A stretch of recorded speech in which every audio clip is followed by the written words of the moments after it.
Ioe sulunga titi o le whaama oni ioe. Whailo pulong tau o le wha o le tanga. Upu o le pese o le ufi whanta whata. Ai mai se whamai tātou te le o tau matangata. A o li sili ioe. Ia, ma me malawa o whaipule. Ai ka ko ia. Ia, tātou te tā pena i le tau o le nei le wha le tino. E wha le nganga. Ia ina dei foi afi ina ua se vali atu i le se furu ma le 2 minute ua te nei le tu lai fa i le fa o wino le tato proklame o le tauta iae ma le manuia faiva o le tato wa tunu tauta iae ma le fia tauta iae ma le saonga le mu a o le file mu foi a wa a fai tato te ofu tau ia wa saunoa iae a fionga le tua ma le pelu o le nganga o a fionga ia le tua. Io. Lona winga, e tātou te le whaia ina, e tātou te le popole pe atu atu bali. E tātou te le a tope tope ioe, pe tātou te whaananati le whaapopole. A ua malutia I tātou I ofu tauia. Ioe. Aka okai. O le ufi whaka, o le surunga kiki, aka. Ioe. O se e vai o le tala le lei. O le pūlou, o le whao le tāna. Ai tātou ia. O mea umalawa e malu pui pui ai le sāwalinga. O pu wha malosi le nā. Ia mai le nei fo iau whai pese. Ia e piwa masani ai le tātou purkalame. Ia se pese wha malosi. O pese musu ia, o pese e uplift. E siti ai a whai o lo maua o I wha noanoanga. Ia o pese ia e mo mi ai o e le to manga mai wha noanoanga ma mapu mai ai wha noanoanga. Ia afa pe foi o le mautonu ia ere ia se isi tali o a fionga la vale tua o le whaatalofa I le nei vahanga o le fiafi o le swafa marumano Yesu Keriso te whaatalofa tuai sa mawhainga o Samoa o le ainga ia o Samoa foi o le atunu ua maea o na tofi wa tatu langa wa aisa wa leilonga se vaenga e whaatu sa tusa iai e ni o tua ama ni o mātou mātua o e nā sāsaina manu o malo. Na lātou sa ili malo, na lātou tau, na lātou wafutoto, wa whapine whamaure lātou sāwalinga o le alale mafua upo le tunu, wa umo na mamanu. Wa umo na mamanu whaatiti, wa umo na lalanga whawhala. Iyo e wata oto a o seia, mene mona. Lono ingala, e lea ia la se. Poto o se ata mai e le fo se vave na te toe tau suia ia pe to si se matala langa a wa o Samoa o le atu tofi e tara tau tonga ai tara tofi Samoa ia o le tau ona le nei asiata ta mor motu tele I sala fai e tele a o le tangata ia o le la au ai o te fia lava ia e tau langi si o le atu o le motu e ai mea me fai o le motu ioe o ao e iai le ao tonu mai pea o le tapa au lea o le ala taua tausia asiata marana launga ai a le ao o le tangaloa ia ua foi safune ma le taulu niu ia e se foi le ao le lilo mai ava ia utatu vai o le motu le nao ao ia vai atu a ia isi ma malu e tausi e wale pule ono I sala fai fatulo foi la ia tumua ia wa foi to tausia foi ia le motu o papa ia alu foi le tato folonga I tutu ila mamanu ala tou ia fatalofa I tau to le tau itu ma le tau tangata ia wa foi le tui manu ai mona tafa ia ai le motu ia eli poia tama mantutua ia wa foi o sua ma le vai fanua o fo mai tulangi sa ole masale o mua ia ma le launiu na sa lua o pa ia o popo tutu ia o Samoa. O le mali o lasi leo Samoa fo mai atafa le malamai soa o na malamangia leo o angalenga. Fusi le fau o malo. Ia, wale nei fia firungo le tatou purkalame. A fifio mai matala mai o au. Feoi o le tala le lei. Ia e tu whaatia niulo to o I malai fia o le atunu o le ale winga. E le tau whaanoinoina le launga inga o le upu o le atua. Watatala a wa Samoa a fea la e fatuina ma fisita ia le ato la au le fea ngainga o le winga I o ia upu o le vano nofo fo ile tausi e tu mua mapule ia ai pia I o I mata le tala le lei e manu a wa fa vai o tato tunu o fea e fisita ia ma ave ia le tala le lei le tua I fatafai taulanga fia ia e le tau a seina lo tato wala I malo e tuta whaatonga lava lo tau waafulau wa whioi o le tala le lei me lea ia whaatalofa ma o wafolofa tuai ia I le dei afi o le aso lua le nei I le whaitau aso le tatou porkalame e ui ina o nofo whaaso ngafua e ui ina o mantou sau wha I le tino I whaaso ngafua ia wa fo I le nei atu tele o lea o mantou iai Ah. Ia, ai, o le talanoa ia, e talanoa ona o aso, ua maea ona tuu matamangaina mo le tatou purkalame o le taute iai. Ia, ele ia la se isi vaenga e toe whaasili. O le aso lua le nei. E tu sa ai o tatou purkalame, masa le pea ona whaia. A talo whalea, i le nganga i tumu le whaaloalo se taimi. Ia, ona to ai tau nuu lea o to o e whea ngai, ma le whaasoa i le nei vanga o le fiafi.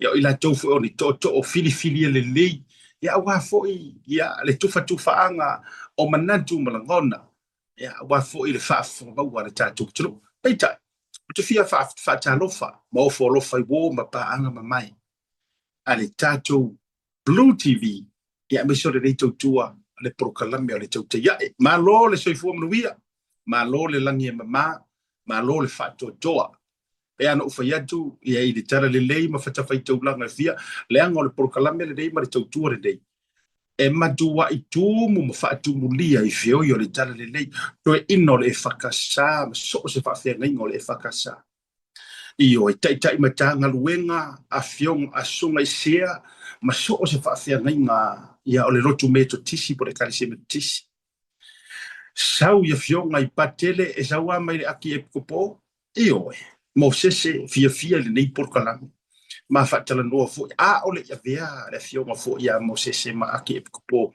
ini I think 2 years ago ma fatala no fo ia ma le fionga i patele ma tau i New Zealand o ona ia uta ma fa le nganga ia ma tau te mio fatasi sau le ekalesia is Christian po ia se nga dai ele se e pikopo presteno steiki ma la tau soani io ele fia ele nei prokalame e fai ma vaenga ua tele lo lato mata au tau le fai tau atu stau lima io o tele o isi io au presitua ma le e fai le sona ua matuare fai tau lava tu si le sona a wana o le tau tai e lava pa sono atu pa fiangainga e kalesia faolaina ia walanga ua ia faalupenga e loa hai ia ecclesia. What do so as ecclesia assemblies, worship center, voice of Christ, yeah, o uma ecclesia fa tulanga fa Pentecosto o tama ia e se mai le tusi pa ia. Tasi le nei tusi, tasi le nei porkalame le misi aso faiso. Ia, ecclesia so fitu io ele ngator misiona al tuto tasi fa fititili inau ti loai male no yo le kalesia e misi ya te una faile mo lapi e silo no fa tu e kalesia uma e fia e io e to mo sa mo ma tu fa tu avio fia la o ina fo ela nguna le ma fa io ia awala to te talo mara to fa ngui bo ma pa anga ma mai ale tatu to te ya e male por kalambe wa masalia ye fia fite tasi mo moli e tu fa malo ma fa fitili fa tai le to se sangi fa manual io tu te sa afilu ngore dei por kalame fa ali o to fina ngalo to te share le tatu por kalame a fa pe fo yo le te mai mo mai le fa to sanga talua 4 years ago e o mai ile so e tele o minga lava se share se tasi o le dei por kalame pe e tele o minga se like pa se la ya ele umi ona fa fina o le tangata male male anganga o le tuma tango e like love and share share tatu por kalame o tau siri mai tina na fai malanga ya o nisi tiu te ma fai wa le tofi le tu le ma fai ona o tu o no ina le tatu por kalame ai se vanga nga o lungo le ea io se vanga na o lungo le ea e le ma fai na o lai tatu o fai ia pe te ua ave ha o se motu tu fua ona le ma fai le ona fa o wina tatu por kalame pe ona mas ya uyo ya malole fa fite ya tu ola fa fite ngale ma to fe lo i mana nisi o tau ainga ia o nisi fo i o wo ma pa anga ile no fuanga le matou tena no foi le matou fainga malanga mo moli fa te tele o lea matou te loa ma le fionga ia vui ma fretua e iai le aso tatou te ma fesila fai ai a wafa moi o lo tofa peitai o le vau ia lava le loto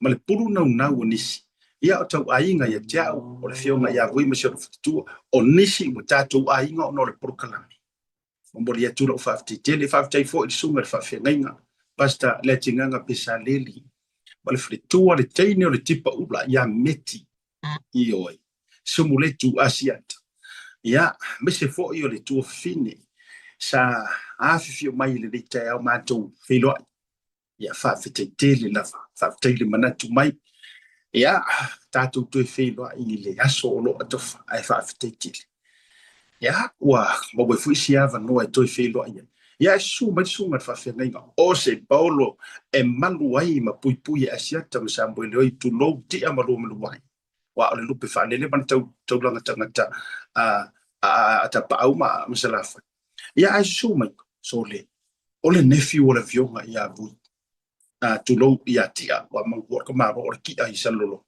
tu no la so fa vu o le e tau wa me ai ta penanga wa fa mo le finga balota ia o le so fatia ia esa wale upo tele a o tangata ia o le langa ia a o se Paolo fo i wata wailo mato ngafa a siata ma Samuel oi ta pa au male ala taua ia wa malu wai ia ma tangata ai le tua malona finangalo ia le nei fo i ai ngam le nu ia a wasa tu fenga tau le lang ia fa talo fa fa ia ma disi lava ma to filo fo i mali to fine politina nia mali ma sionali tama o le wa me asa o i ka fiolai o te faia tu a fai mai nei to pulo America ai le o lo ai malo tele o to lava o sava i au di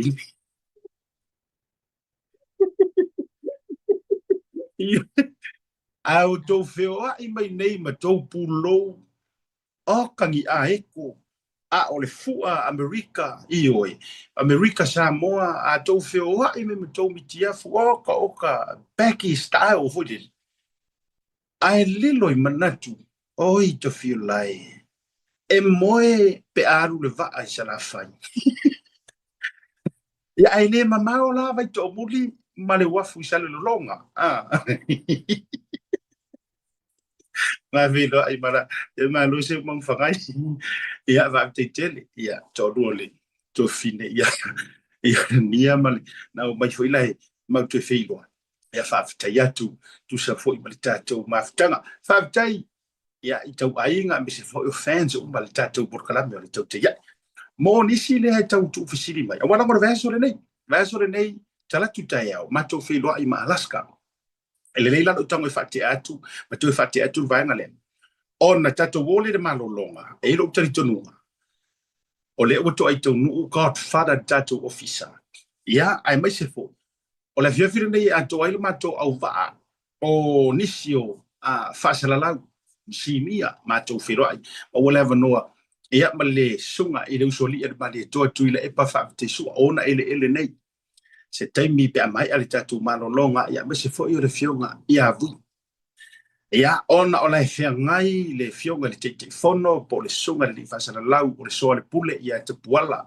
o lo ap ma fono tanga fo ia sia la to fo i ma fu tanga po komiti de fiafi ela le na fa noi mai ai ia ai le ile fa ia so le tua peta mo ni so tato le o to e fisili mai tato i Alaska mo le aso lulu mle se tofi o le verso nei ia tato filo ia ina ile hall na ia langa ka ma ko sila le hall ia e tau o to le hall ia le hall tato filo ila ina le hall na le Spinet Community Recreational Center io ile asono o matilo no winga to le luaso o le sofale nei o mati tai au le solima ai tat o ile aso ia sa aso kolu nei o ka waso tau atu waso fa ni usila tu sa o tara no le aso nei o porkala me aso fa ai au tara no in reality o le aso toru le nei ile aso fa America lo no winga tato filo ile le aso tofi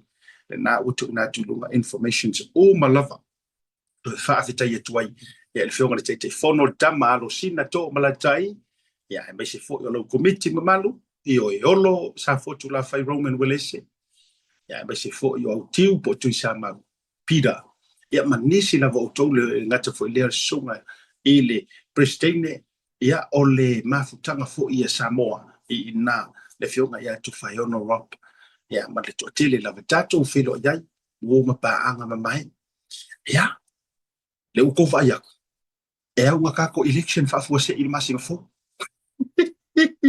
ia le na a se avandole e te tue fio tu waila wa ele ko I mo se avanu ai tu sa wa tu lo e ono tu a fai ngai a kako woro le election lo lo winga ole fo ia tu a ole fio ma ia vui whakapenga lo. Ai ore eleise me sili nei lo fio mai e ave ia ilo whanonga. E fio tu lava le fio mai ia vui ma wha ai loe le te fono ma tue wha amalo si au wei nisi o maenga o latu fu tapenanga. So this is your greatest opportunity. Ma ue fu, la fu se vai le te wha sili ma ua le avanoa o tatou I Alaska. O le vaenga tatou I Seattle, ia le ua tu ina tu lunga wai so o ai loa tatou I le weekend. Tatou Washington le na watu ina tulunga Washington tatou fu Oregon o te whaamalie mo whaamalulu atu Portland ta sile nei a ai e pele lo lotu ia ai ona ole uti o le taimi o le ala lea nisi fo o tamali ia sa nau mai fo manatu ia na sina lua ai tula e le vai drive mai ai ona o whananati le tulanga wale lava le taimi ia ma le mātou fufuanga a tofa, ma wale o le tātou wawanoa whatasi. I Seattle, I le no fuanga le South Tacoma, le no le tātou hall, South Tacoma Adventist Hall, ia pole hall. I nā luatou furu South 94th Street, Tacoma, Washington, tātou whaino iai na ma le paia ma le mamalu o Samoa, a fiuatu. Tato mitino fatasi. Mai alea, tato filwa I Missouri. Missouri next week. Ya, I le aso lua. Ai tato te filwa tu la sofua. Peitai o le aso lua. Tuesday, le tato filwa inga. Ya, posi tato fianga fo le Veterans of Foreign Wars. Would kafiulai. O wa ave mako wali e kamaro fa moeli malako va. O lu ke o le no fuanga o tangata tama matu tua. O taua, ia, leanga o vui o kanga kaua. Io, o le tangata fo I leo mai ma vui, e sau mai le nuu o sa taua, e tupunga mai I le tamatoa le nei o taua. Io, taua marona uso o tu marona tu fini o renga, ai ku mea ngasi, ma whamatala se siasu. Ai o fitau ia la male ave o le tatu wha moe moe. Tatou Missouri, Nebraska, Nebraska, pela o Missouri.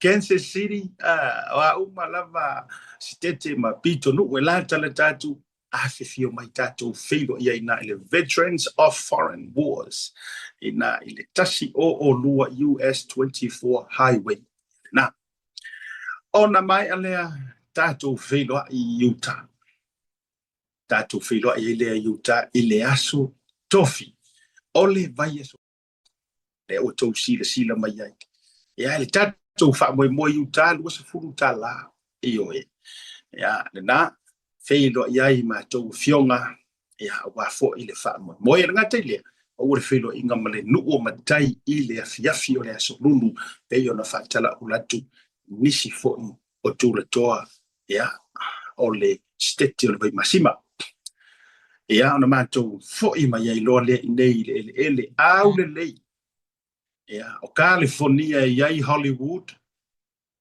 o kile fo ka ko me mu Hollywood ali arnga make o mai mavui o ka se ila Hollywood le mu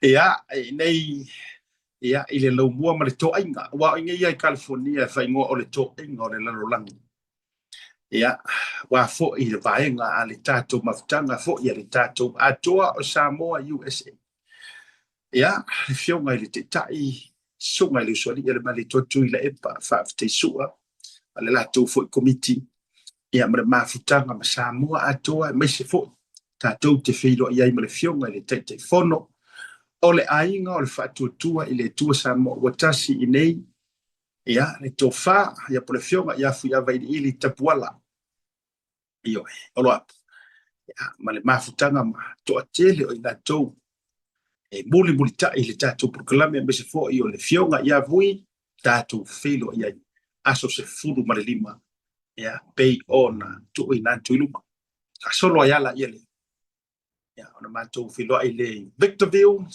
ia ina California San Bernardino Victorville ia ma areas le la tale tai tatu filo ia ile famu mo watu io mo wa tatu taimi ia na ile tasi toru tasi va o Romdale Street Old Hill oh ia le na tau te filo ia ina ia ba le fionga fo ile te fono lau matia fanu male sunga le prestene a litio ainga brown ma le lato fo committee ia ile fo ia so wa tofa tau walunga la ia Las Vegas io the city that never sleep ia tato filo ia in Las Vegas ile Paradise Recreational ia wala o neime uma e fai ua vui ma asiata ile Paradiso aso dua suma le dua mati ta ole lima anga ile se fulu Paradise Recreational Center io ina ile i Las Vegas monisi fa matalanga fa so ta ilta tu fa lo na ia ni two cans to finanga yuli ma te utoma nisi for your tattoo communities tattoo figo ya no to signifia matalia nei va yaso o fo ne ngalo ile ta penanga me le pone la nto coffee line ya e ile fie tele le faile so lua me le pone ta penaina la fo ile nei fa moi ya e nisi walo ole afionga ia vui io mai se fo ia fa le tua ma ona ainga na ila tu te tape na ina lava le fia le MC ma tu ti o le po o le sunga le tamama ia tu vasa Elvis Muli ia ina ile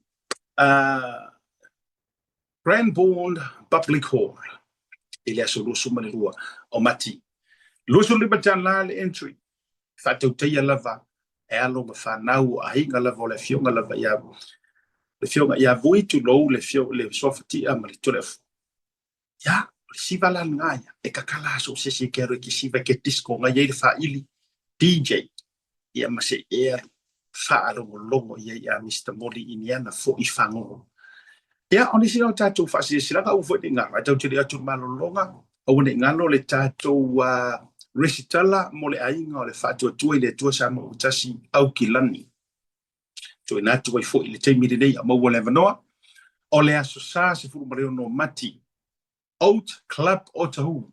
O le address le nau tu ina tulunga mo o jole tu fisiri mai. Tato address le Valu Our Street o Tahuhu. Ta o le fa i le afiafi lo no winga e umalele lotu umamato nai. O na e la ala ala lea mbala udua se fulu tala. Ni usila e te lea rumsa udua su tala sa mo. E te le si talai. Lua se fulu tala restala mo ni usila en sa mo. Famone mole. Tau au mai low tu si folau po le leisene a wale tato listala mana ya tato fa si sila kadena tato watu malolonga a foi mai fa fei lo ai ya po already mai ya tato au va se o tato wo tau te fa so pe ya si ka ko wa mio e ongo tato fo i sa tape nangol fenga balota le masin fo tato malolonga.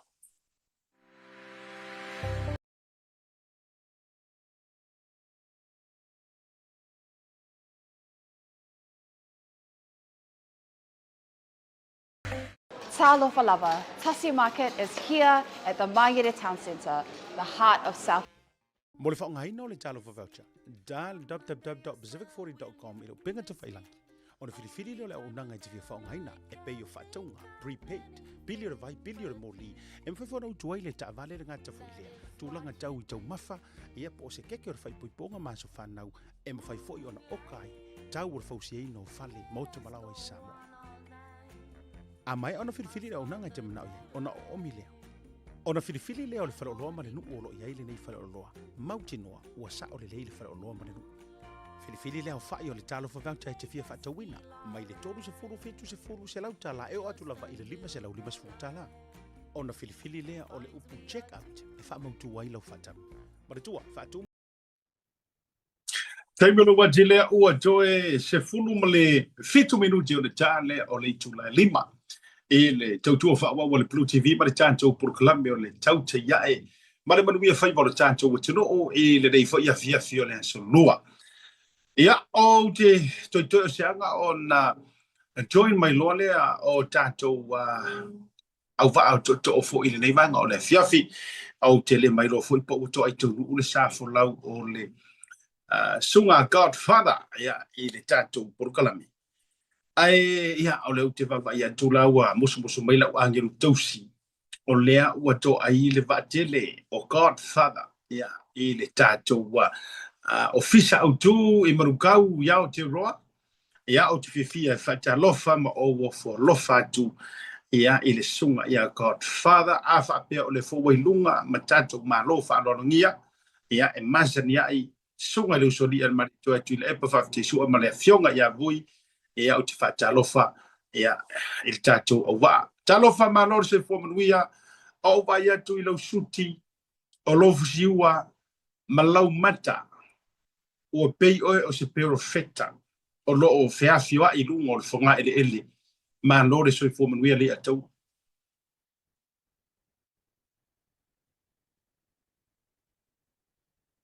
Polo ko fa fo le vai malai no fkalinga li makua ia fa fo la kungu yon kupu mo e o ngare kua mai la ko fo fa kasmenge fi ia ma roso fo mo langi ma ia o wa ku fa mai ia o ka kala le lenga ngong loka umil mar maru se o mai ia o fi ia la fo nga fa ia nge fi fo ko amba kala la fo ko ngo vai mo wa fa ko ka vale ko ia bangi fo le fa fo ngale ku o siaka ia langa ulo so la ko mavuia ngo ma ave ulo mavuia fai mau guest ia fai foi ma lo fa lo ngia ia wa o leve keri ko o se man ia e ma lo fa vetai io e fa te tele wai o foi nei ngalo ele o se me no fo alu te fa wai o mau tai fai isa uninga pa ia ma tu na fa pena la ia luinga na no fa fisili e tuai pe tele i tau fa finga tana ma ia o le fa vetai la nai io o si fe foi si fe foi asiaka o ke minge o ase singa so se silava o la so e fa ngakala la so lufulu o masinga ngei ia so se silava mfainga alu so se kaimi mfainga alu ia mfainga asiasiai ala so lufulu la kapungi alo iai ia fa pa ile la so sfumar kolu apelila ia onga amakailelo sanginga ia masai loka kape oe ia ma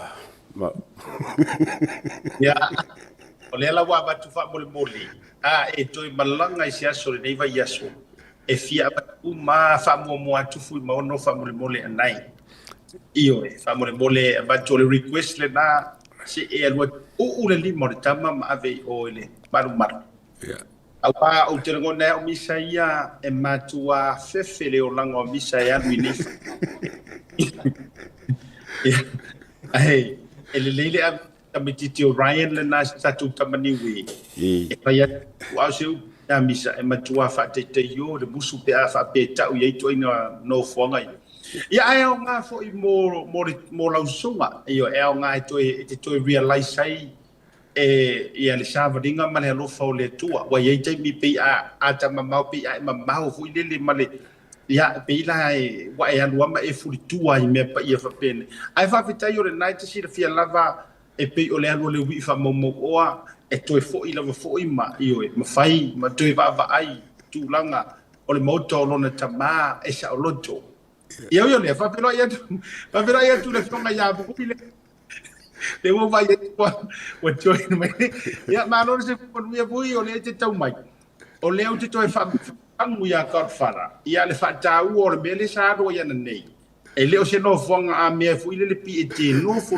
o to nga e ru e ta fa wai ia ma no se fu ma vui lo foi potu le ma wat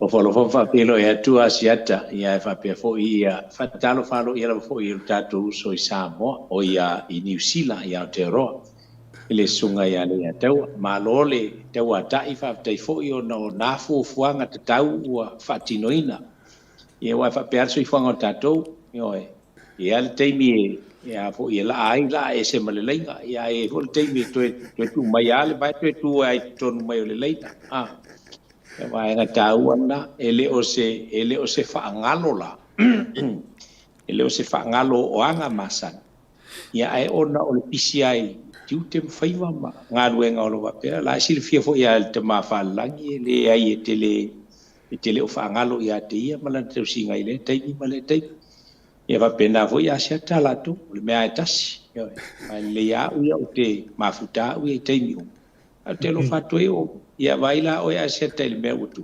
ala walu lu nei le malu ai alu ai ngalo lana fa solo o isa me ia e alu fa mautanga fa mau tu ai matatu wanga o nei ngalo wala ngo le kalesia ali ate e fa taua tele me nei o anga ia fo ia atu te tasi wala ngai ia tala foi to ina ele tau nu se tala le yanga I se ea po se a to ai tau nu wa I atu nu te tas e tofu a male ma ta fa yo ia me se fo la tutu ia fa tai pe a fa sa talo siane ta to wele te to no ali misi pa tinonga ona tu te fa mal elena e ia lai na o le te mi anto ai tau nu ai mau mai male gate ya na to e bala aule fa mol boli ta tele to se va mol se kala ba ke ya le silio na ta o la sa ya ile sa ni ga ile fa lolo ta lo fa I la usunga le ya tau pa ta lo tu fo ile fionga le nga fatasi e me se fo yo o le sunga ya misa io misa la tu vole e le popole ya misa wa misa ya fo fa tino na tu te ile te ele tau ya misa po fel pe o le malu po pela e malu a me uma e to tuli vai misa pe au ka hoye ala pe ke alwa ma koso lau ka pe ka hoye le o la te me te taloinga pa ka vale kwal ka pe ka e ko kuli la luma I foi le nga fa I fa homeless foi de le alwa ma to sona na vai caro foi lo fionga sui le lua fe lua fulongo ia por sui fa dori for fa sale ang we lima ko no fionga vui fa kongo ka ko fo Samoa e kasi al me nga lengo alu ngi o le malmalu o lo alu karusia lua malanga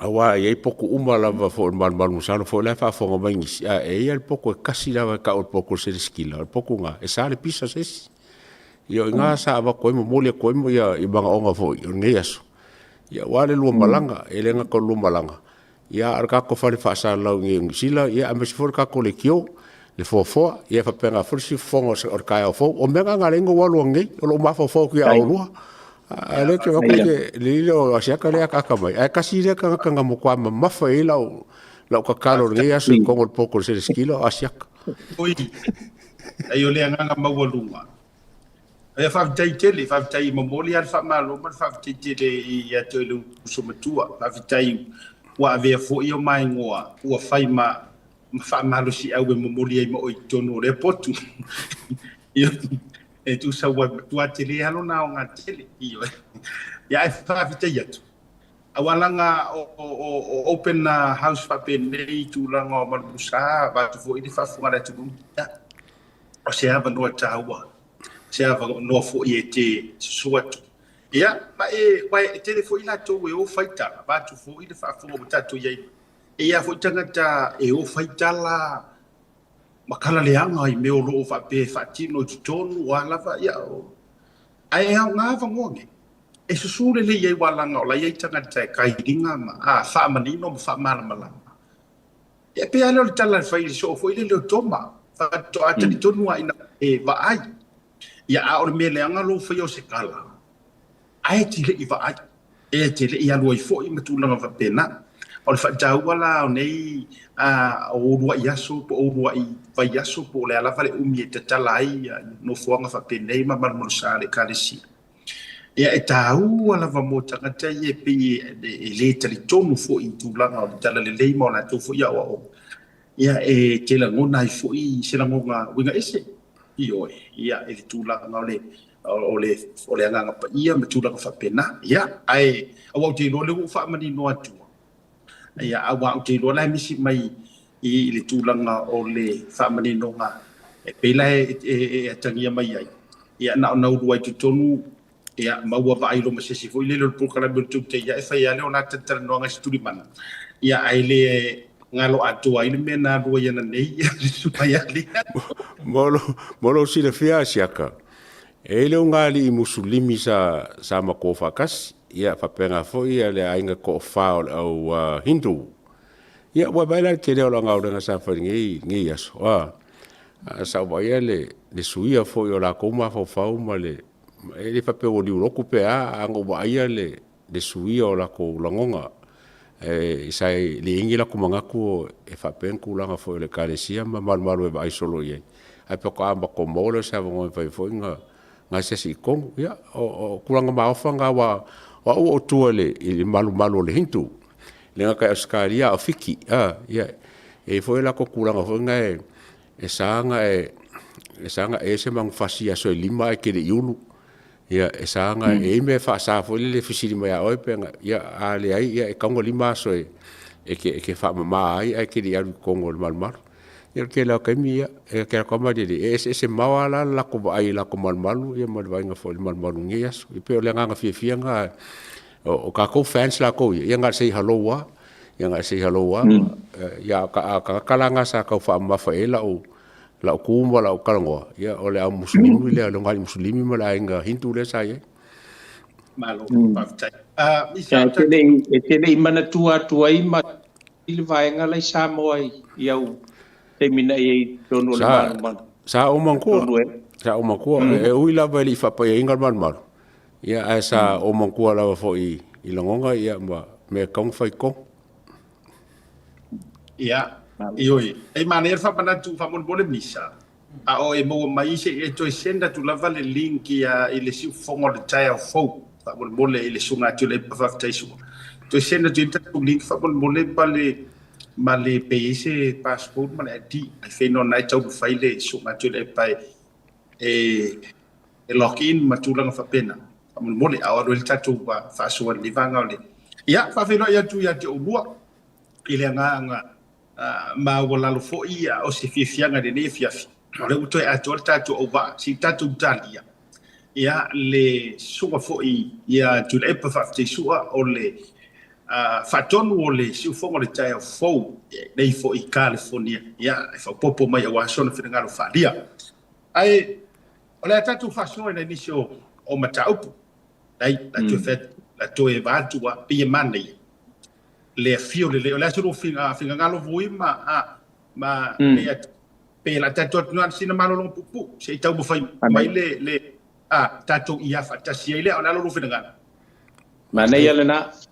ia lei faafetai o le atatu atu lai le malolonga ave le tatu malolonga le na isfia kongeki mai ia o le sunga tu le ia ona matou faasolo la ia lea o le arkongo kako pe o le akako vaveo ferkako paroka ki kausa tatu atu malolonga Family Club o le aseina i le asoiva o le masino me lua felua se fulu ma le lima i le nofoana i seina i faleanta o le ngalo do fatawina sau tusi lulu i le na o le tonu se lau fitu su ma le lima tala be fa tau ina fo ina o se pepa ile na o se fulu ma le lima tala e fa ngata pe tapunia vanoa mo le fa tau ina o le tusi lulu po pepa lulu le so lua so ma le lima o le masino a brila lua fe lua se fulu ma le lima le le tatu fa ilonga mua e pe o le manu malo ina o le piki up fo i tu ainga o le Hilux 2.4 liter 4-wheel drive lua o lua so ma le fa ilonga luna lua race SUV 1.2 liter lua fe lua se fulu ma le fa ngata ino tatu fa ilonga tupe ava tama ina mani tonu se fulu wafe se iao atu ile afe tala le le tatu fa ilonga o ringalo e le lopo o e le isi lea o le afa mrueina e le lulu mo le sailinga o le Amiotonu Family Club fa so tai mai le tatu official le Blue Wave TV Lungo le proklamo le talo whawauta e te fia whatawina. Mai le tolu se furu fitu se furu se lau tala e o atu lava i le lima se lau lima se furu tala. Ona filifili lea o le upu check-out e whamautu wai lau whatam. Maritua, whaatumu o whamaumo ngai peo lo swafa antoa e meli po se numero le telefoni e maisho le tuatusi. Molo ainga i Samoa, manatua, whaatumu le swafa ma le numero le telefoni. E lua awale mfona e tutongi na ilau whatau. Olo o avanoa le online banking mo New Zealand. Seal plumbing. My drain's blocked. I need a seal. I'll see you soon. Drain unblocking using high pressure systems and cameras. No job too big or small. I'll see you soon. Ai wa matau pole pole. Fa pea ai wa toe ye sesi wa toe fa lave fa fo ile le matau fi oi ia I tu sai ole nei ya fi ai u ole. Le ei fa fita ya. Ole mo mai lo lo sunga tu le. Ioe, whaftai, io e lo fui whaisi mama o toe turi mai iasi ba ia mama. Ia ma tau whai atua e tue natu tatu por Carmel nei, fiaf man whalwala. Ia, lo no winga la, e tau a kaut wharasa aru barumanu. Ia, o lau sunga, e tau tultuli le, ia ele a whaina. O me taua, e la ngai te tau ona, ioe. Ono mai e la i lunga le tatu por Carmel, ia, lea wa ilunga le fionga ia buia me se foi sunga kaut fara ia talo fatu yo le wa tino le tanto wa por kalami ia ole atatu faso fo ia le ia le tu ina tu mo fa siri wala fa fo mai tanto ko tunu e mai ia le ia so wa le matelo ma o mabui ia a ole fa fo ba mai fo ia ne tanto fans ia ele ngato si fo ngor tai fo o tau te ia ole fo samo ole fo ko tanto mi tino fantasia mai le ia so tu langa ma la singa me se fo tanto wa New Zealand wa I America lo sunga tule Whaftai asiata man whafsili o le vi ngai le tua ua mawhai le ngata na whailoa I ma le whai malanga mai. Au le neila baso i ona vaenga umma on turanga umma. Ia e whaftai a I le tua ona mawala e pitia I me tatu ti wheo I ai. Ia malelangi le lei o le nei aso. Fea ngai fo I sa whelo e fo inisi o wo a inga ia me sa wheo I ai. Ia e whaftai lava o leo ua te mail soifua. Ia matatu toe a matalia fo nei vai aso mal whaloano o siata. Alo whaftai, ia. O le tūlanga le nā o lo I ai fo I a matou I America nei. Ai ole atatu ko sa o loa e vidi tonu le fia mai na le whaafasili o manatu tātou whaasoai. O taurumanga na ta oto mai ai le fono tanga a le pāle mene o le fono au whaitu la fono lo tātou o tilo. E iei le taritonunga sa whaitau se ese uma tātou pe fo le aswana nafi. Po fea o le a le lifa I ai le tō whama le utanga I e peita. Ora ka kou fongo ange I li pe la kau maua le befu I le tulou na o le te talo a matama le te talo whai uto e tāpe. Ioe, ua vave na wha ata ape le fono tanga ma le fono usu le nei aso. Le ai ma se mata upu lava o vaenga sa tolo po mai le aso na nafi. O se lafo ele I karangoinga, o pili ele I karangoinga, ai ua whai I a tūlanga o whete na inga o manatu. E le ngata o le tamaitai pāle mia. O le taitai o le tuangai ana fo I palo le nei aso. Ia a o le tau mawhai atu fo I le taitai o le vanga wha whai a whatu atoi le tuasa mo tasi. Ia amata mai so tō whiringalo le nei vanga o le fiafi manatu fo I la mua tutula e pal whaaloana. Ia I lau sunga. Ia ona tātou whasoro atura ia vui ia o se whiringalo ai fo I leo le sunga ia le atua whamonomono. Whaftai asiata, whaftai mo whafsili ua tomu ai. Tai o tātou atunu o lo whapea o no latu talanoina. Ia upu whai o tātou atunu. A o lo mai moa ma sila mai moa lo tātou atunu mai so stafa.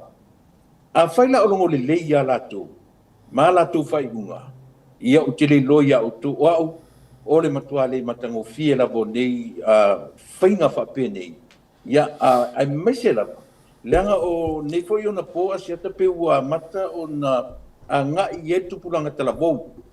Ua mata fo I na fia tupuranga talavou mai moina. Ia maise fo I la pe o tātou proklame nia fiafi. Ua le o toe ina malo o matatua pe o na masani ai. A ua ngai a whaila o toe ngā whalea o ngā ia o lea o lo tātou mai moina. Ia e la nguna lamba le whanau no le nganga. Te taton tele me anga i tatu tanoanga. Ana o so leo amatali ai ia sa u so atu tatu sa malfafsili ni ai tula fiafi asiat malfalo. Alo whaafitai, ia lau whionga vui. Alo whaafitai asiata ia ua stelinga fo ia fia whanongolongo i le saunoanga le sunga i le usoli o le mali toa le sunga atu le epa. I le tūlanga o le nei aso. Ma lea masoka inkalesi i le meleng le tūlai mai. Mari. Ona ua moli mauina e lo tātou o tunuu. Ua whaimu mō ngā whalo a tai o lea tunuu. Ai ua le ai ama se seu sila ia Samoa malana tāpua inga. E ngata Samoa malana tāpua inga. Ai o le whai te talo ma le o singa taulanga e ua totofi o le au whai ngā luenga le tua.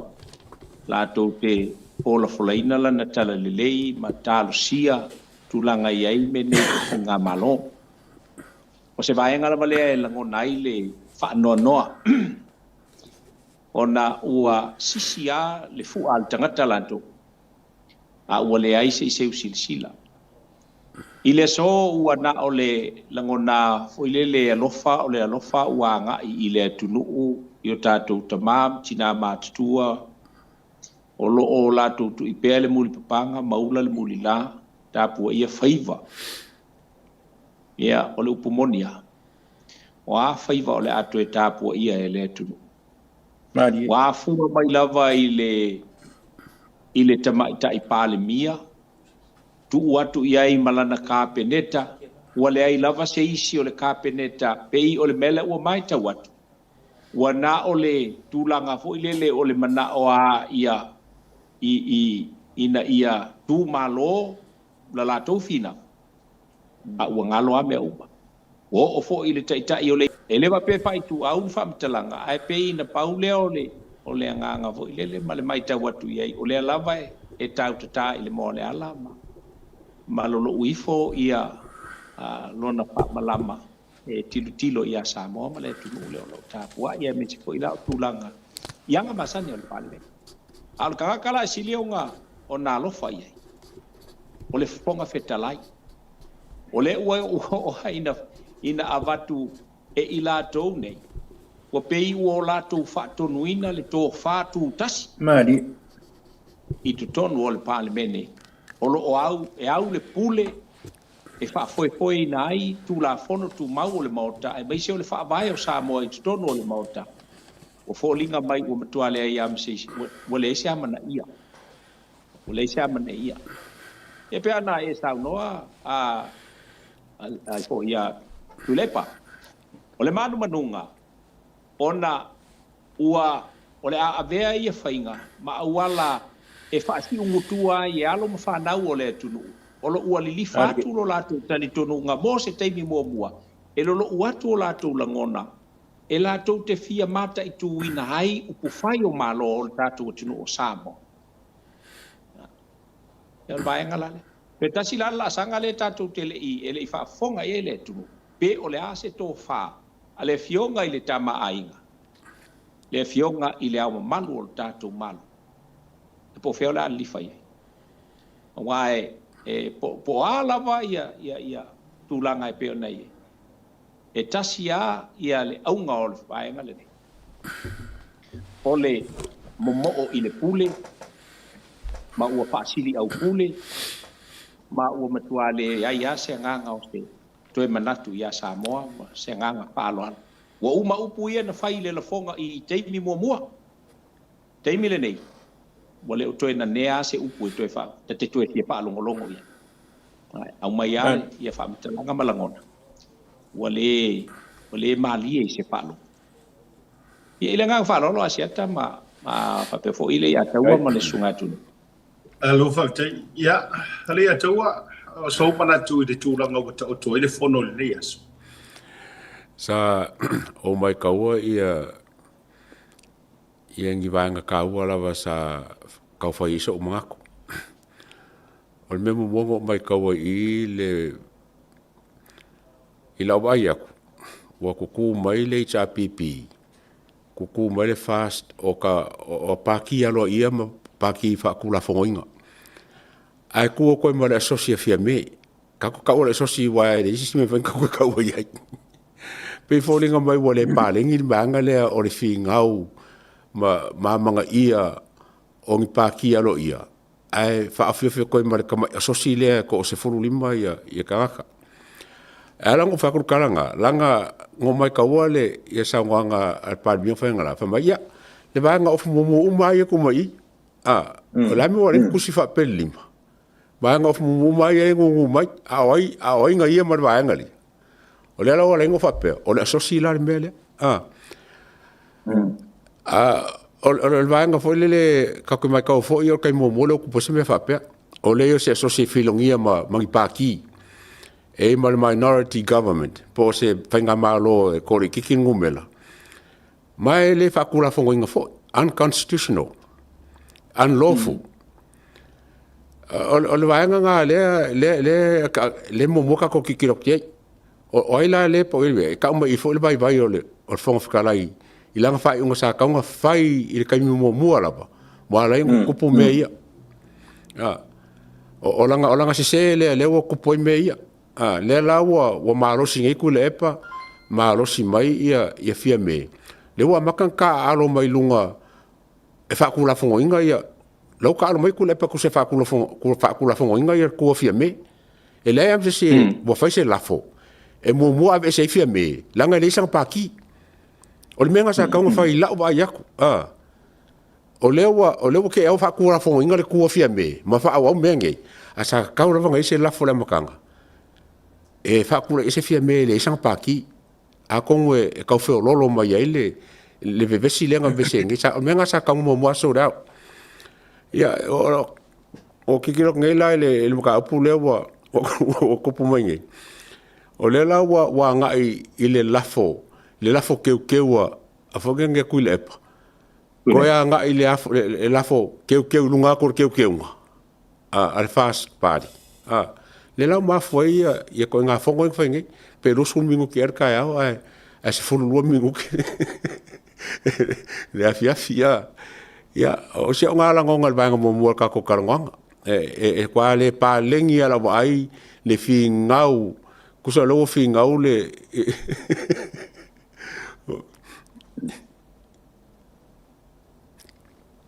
O tō whina ngā lo I le tūlanga, e atangia mai I, o le wa matana tātou wa ai le tuai ngā porokiki le no fo ma le taitai o le tua ngai.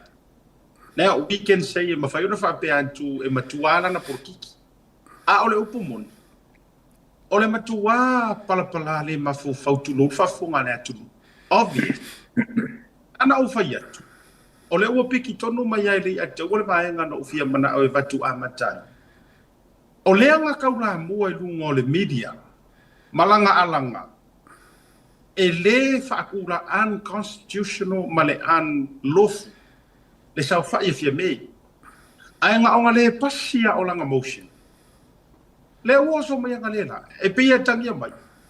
Whamai e sa ore mea lai whamai, e au I le mea. Now, forget about whatsoever fia mea is trying to do now. O a umangi mea lai kau mawhai fia mea whai le kaibiragi.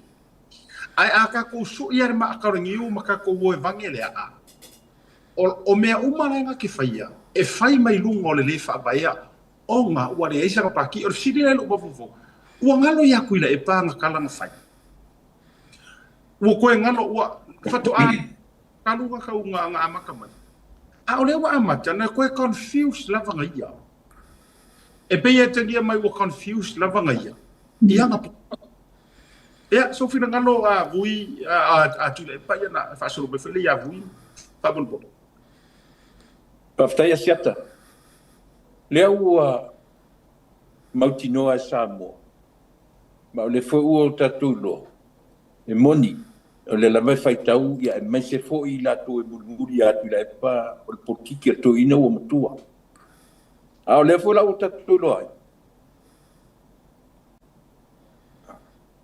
ele ai se pe momo wa I lalo le lama le masina pe to ina le O le taimi ua ioe, o le taimi ua le ai. A o winga le mautonu i o nisi la te taita ia ro tātou atu.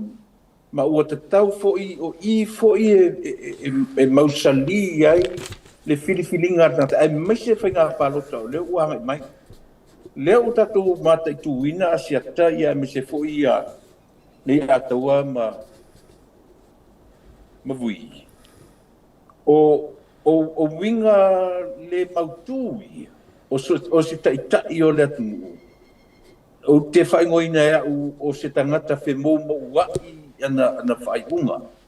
Le ana tātou mori mauina na umia fo e lauli na nafi ma whapea mai o le tusi lawa I o lima tusi wa I o walango.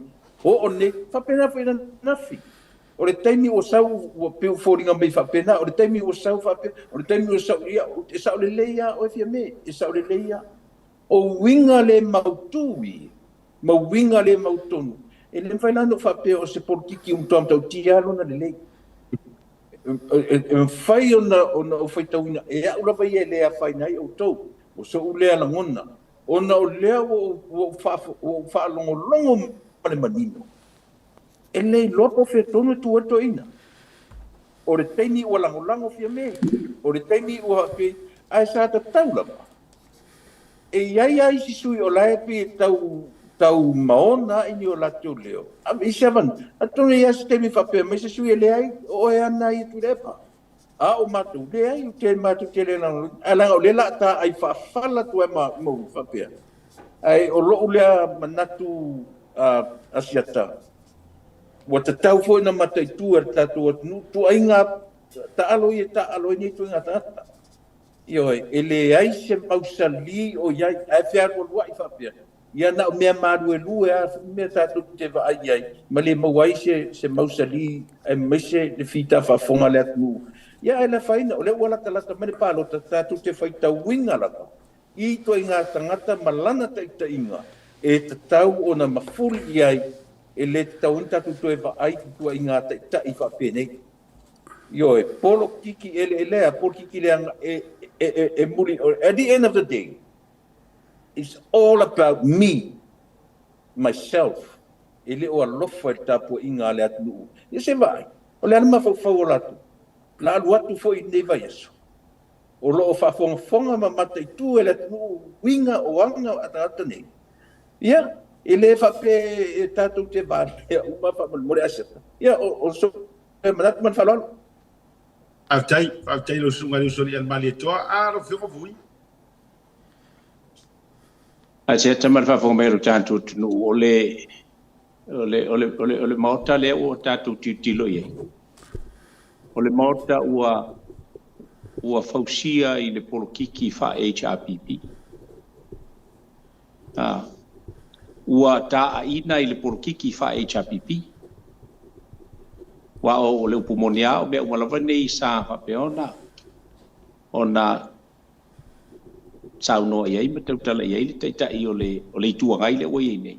I te teimi fo o tula I mai I le lea ua amatau na tātou toe wa ai iai. O lea ua amatau na toe tau ai mai.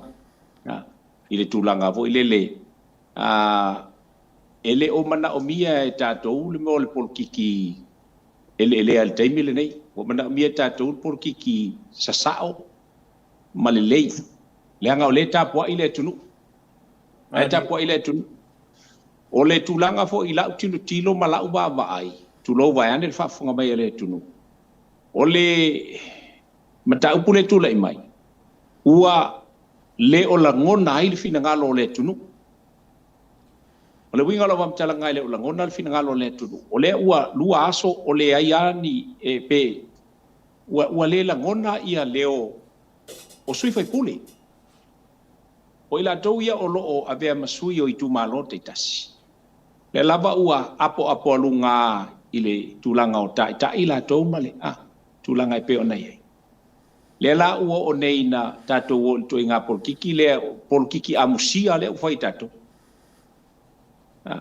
wale ngata ina inosia lo tātou tunu a le amusia ya tunu umale mai moanga ma le whafonga tu isia tunu I whafu ma ua alia tuai tano whai Ale fua se tapu I mei o tātou wa ai ai le ala e mafua uma nei mea.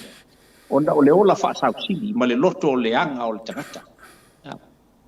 Ele ai se manatu e toe mamafi ni o lātou langona. Anga I le atunu malana tāpu inga pe ana ufai atu. Ta siale mele wa fanga ia mga ko ngaka lako. Ya ina ia fa peona mau malo. Ale o ka ko vai mo por kiki fe alo fa. Por kiki fe alo fa. Ya tātou no e te mo mua. Oi, umana le sao le lafo na fatu le HRPP, te ta le tu ngai ma le HRPP. Ya, ai tu la mai lo. Ya, o wa la tu lafo sa fa tu ya fieme. Ai umane, o fa kuku ya la auli male fas. Ah. Le la u uma foi la na on sa no fieme ka ko vai mo por kiki fe alo fa. Ya sa no le o tu le pa mai wanga ko nginga mumu ko. Oi ka ku fieme.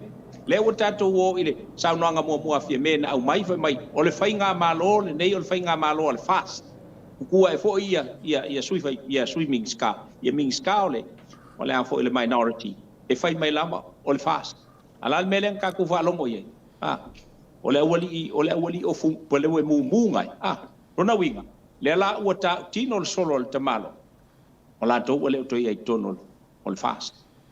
Ya, pela ngo pa ya. Wanga polo kiki fe alo alo fai, fe mo wai. Ia tulanga le wa mai ta wina lo tatu tunu. Ya. Karsi ia ai wa fa muka ia o sa lo palo ka wa tauna ona au mai se tali ala au mai sa mo. Il mele ka ko ke fiu ka fa san kongu. Le anga le loko nga kai le fai nga va ia. Ya fai le urfia le nga le tuale. Io la tu lo to. Mai ese alo fai le tunu. Por kali ala kali ai samo ye le ngang fa lo so vir kalo le atu mo le banka ko baba ai por kiki a fa ngei ma le finga o inga ye fa ngei ele ai ma se me kasi fefe la ulia kule epa ai fa ko a mo ala vale kule epa me fefe la uti o le lango inga langa lafu le la ka ko ba e mele kupunge anga lo la ba kule epa e fefela au li le lango ngala failo me palafo kule epa o langa palafu nga le nga foi mo ke langa lafo mal manga ku ia keep in mai la au li lang ke ngai ala ku foi fai mai la au li le si ke ngelunga le la wo ko ngel palafu a kule epa nga ke le lango ngale le lafo o se palafu lelei ai makanga ia ka kusi se fora ko o lele pasi o langa lafo ren fai mumu o le mo kwa makanga ris kama makanga anga ke e ngele lafo le nga ke le pasi e si dia kul makanga o le mele lo me mumu ia ke ola ia lauri kalil palafu fai le ke ia nga me ngai fai se vai la po fer ia wala ila le la le longa makanga vale lava panga le longa la fole e marisime la wo ka ka le chapipi la wo yai pe fanga pe e au la le lafo le ngo ka wanga fi vers fulu ka ngai so el palafu la ko inga el palafu mai e ka o palafu mai e ko la uli ku e fanga palafu se ka ko kiro la po fe la nga palafu la fangi ai po fe foi la ko ka ka ia nga wo mon commit le fast e lango le la fole e pese ila o se nga ia contribution le kiki il va nga le ka ko kalwa o le pa la fu mele foi kulep ma lo fa tai ke le lava ya e tu sai o le vai nga le uta to wa fa swai fo ile de va nga o le afiafi o le ele se vai nga mo to wa ioi o ele se vai nga le uto so lo ya tu la mo ila va na o kuila e parka nga ka le ke akai I fi nga ia o le mem ya wala nga o le palafu kuila e parka fai mo ingo palafu mana ye le teuble o fa nga me ye le ya tau o langa palafu o re koi fia parmia o pusa o nga e atangia mai foi wa obvious ke le desperate le ko inga pe o tau vala mai ai tua o matematenga o nei mea o le caretaker government. O la uranga mai ka waku langa o matou la tawai le se are ike pure le ike. Ua sawa ia to e tau mai. E pe ye hatangia mai o lai confidence. E iai ni tu o patatua e ono pia na ia. E fai ma caretaker. E le ai ma se faa moe nga mauku, ma se faa moe nga o se kuila e pa. A mea, e finga winga le mea lea, inga ia whaia le ami o kongu e kusa o ala kula fongu, o iwa o whai, o le matua kunuku wā nei tu ainga potiki. Ma o te ofo fo i si tangata no o Samoa, ai koe kari kongu i reko inga whainga. E oe, e le kakau koe ka oangi mea whapea, e fai mai e sori kura fongo fia me. Sori kura fongo ko aongo le au fia i fia me. Ai muso e pale bia la auli. E loto leanga, or kai me fasi sao ka kukala. Ole makua loko ele e lea lavore to ina. Ai ona ole maasi yasi lona faya inga ya la auti. Ole mafuanga fo ile muso e fia me fa pale bia la auli. O lona mas yasi leanga ngakele kauinga se kaua. O Samoa, e mafua o fai ko finga, ma to finga tupu. Leanga sa ma sa ale toto, tu lou le whaafonga le atu. E leo koe kupu ngei kaimi al whauinga la kele, sa e kauinga le kaua. Eo, e malama ia ia le fionga le whaasinga ia kore e foa. E anga kasia kaua kekele o kaua o panga wo, e me se fo i alo kupfia. Malama fo ia ili sunga le usoli o le mali e toa. Leanga o kaua fo ia sa mali e koala koui. Ia malama fo ili ia taua leanga o kau iyo. O le nuku fo ia taua le tu nou ainga ili tai. O le menga le kupu le au vaenga makakua ia. E matuati ngā le loto le toi ina. E ui, e paua le motion le mga awai. Ia o le mga kua la wangi pale mia o le aku. Ngi mea la ingo kuila e pama la ingo kuroua. Ia langa a tau fia me o le suafa lau tere a tau tuila e par suafa o. Ai, ngi mea le a ingo sa ile. Le mara ingo ngā o mi. Ina kou me kou king. Awa o le porki o parafunga le waka ngia sa moa mana ufa afunga maua. O le mea ngā leu ka ano ai le perua lea. Wa pei o lai pasi polo le kofi pale mia o ngi mea pakingo o la a ingo. Ola ofisiri la a fai la e si la fia me o usi fa ku kuanga ia nga ia la me le avel pale mia ia kuala o le wingo la utala pe a fai olona ma fau la ia okay mo le fa ku kuinga la e yo me ia se la o avela pale mia de sui pale mia ai e o fo ina o fo inga lo fionga kuala e le kaudia o ia fia me o to uma ia ko ke sa fa ina loange au fia me e le ma sesio o ko ka dia ia fia me anga ile o ko ia se par mi le anga ele o ele tu lo ele o to le ele fa ko inga o fia me le fa ko ko pe ata to woni e panele au tu atu me le ai ona o te le mala au ma fala ma fu ise e musu fia me a resi longo wingo loko le e mau ki ngo o manga karangoa le fu ko mi tanga mo ingo upu yo la karangoa a le parmia oe pe la e resi ko kongi mai akia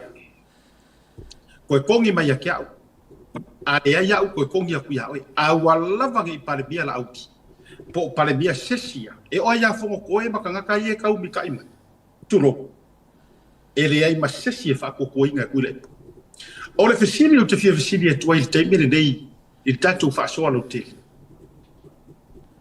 O le asa tatou tala e winga i le fonga fitalai, tu lou le fionga le fonga fitalai. O le asa o kouwhinga ngaro, awa ta mai a vui, alo te vatu lai tau wha se ki mare kerma le sunga ia mireipa.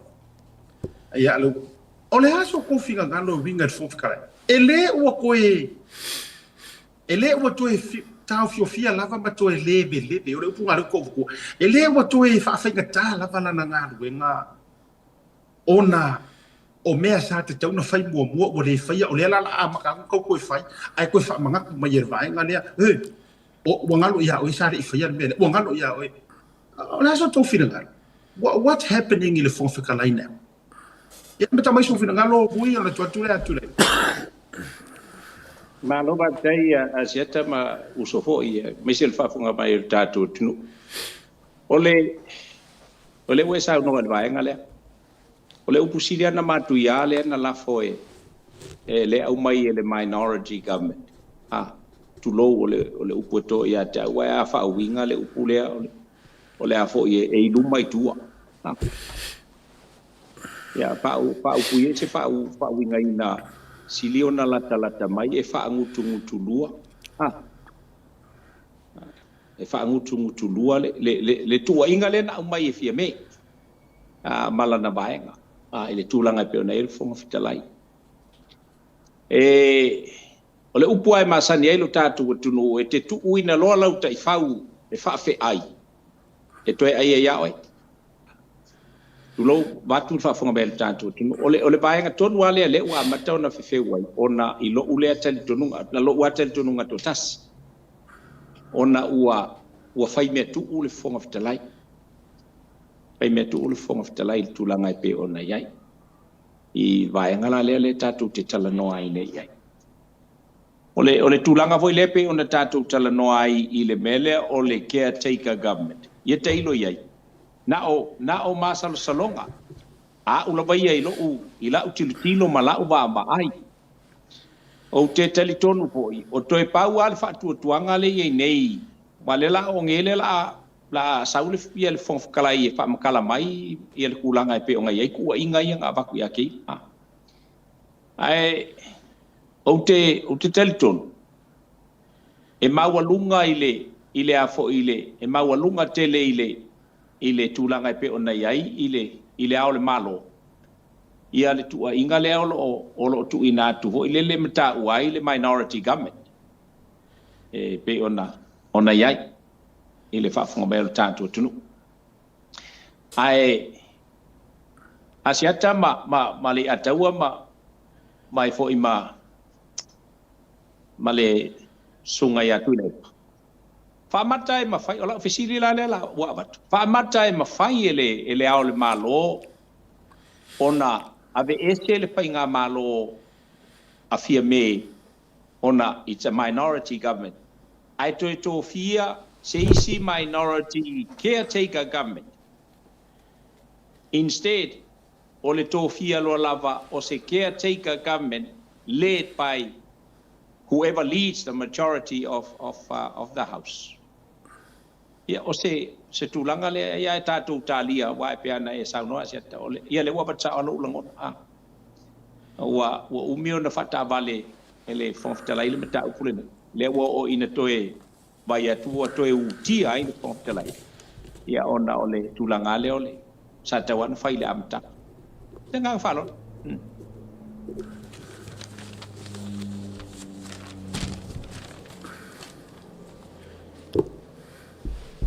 ole Samoa sila le ai se sengo tu le pa mafia me tu sa pau orto ina male lo matua male la tama pa tatu baba ai iai ile le alunga o lo oto mai ai le taimi le dei orto ina male lo matua male la tama ua mati tua mafofonga e iai foi upu e whape ole e mwhaiwenta to vai ole urusina sina ole ata mai wha le atu a o inafo se o tupunga o mea langa uma. E oe. Langa a tato le ai ma se o tato uma sa mole tato te matai tu se ia panga na i lato. O lo o muli a whapeto ina le mani lo matua sa ambet whatu tuanga o sa moa. Ile lo matua whapea o le urua i tai tina. I oe pe o inana banga iei ma faufongo sa moa. Wani. Ua le o le tatu wa ai o le urua i tina i le ngata sa moa ma le Pasifika. A tasi le nei, le ala ua pese fo i atu le epa malona fo i tula i mai. Le atu langa le o tatu wa ai. Tua mumusu a i nei tangata o ese. pe o la to faia me o la to me to tino o mea la to ai asila sila to ia sa mo ele mene male tau ma fai atu o le lauli ale mali toa ia male to o le me silin faita o lunga o foi numera pe tasi foi numera to te le pelu o le tatu te faita wina ia le fela fa solo fa pea ele to eterno ia o majority male minority o ai lamo lo ia le pawa malona manusi anga pe o tatu faita ia fa pena tatu o foi la el faita wina o le mele le caretaker government ia ka fe so le lono winga o tatu o foi le situ langa ile faita wina ai pe tele numera pe la titi la tatu o me fole le lana ta ua le discretion ta ua to ina le o te tutu di loa le upuna ile sau le malo o ya te ia le discretion sau o na fa pe mai ile o ina lo o ai nei lo pe te sau le au le malo fa tu ia pale via lo e mai me uma la pa ia se tatu te fai tau ina ma fasitala ni io e fa'ata nga atala fonga solo masona e tasi al me olo turi loa e fia pale mia uma e fia mia le power ai sea o ni tangata le te moni le lo fa ile fo ile lo tatu ba ai tangata olo muri au norte te ingale ora fasarin out of the blue sa fa ile fa 4 miliona tau o le koe ngā mentality le nā asiata. O le koe ngā tainga le, e le alo lofa i le atu. Mea fwela le popole mai le tātou whaalongolongo atu. Ioe, e pau ale mea le popole i tangata nei. O ia, o malona, ioe, lona lau te lenga pau le nā. E le popole i a Samoa. Pau le mea ia maua se whainga mātou te tū maua i le marusianga lea.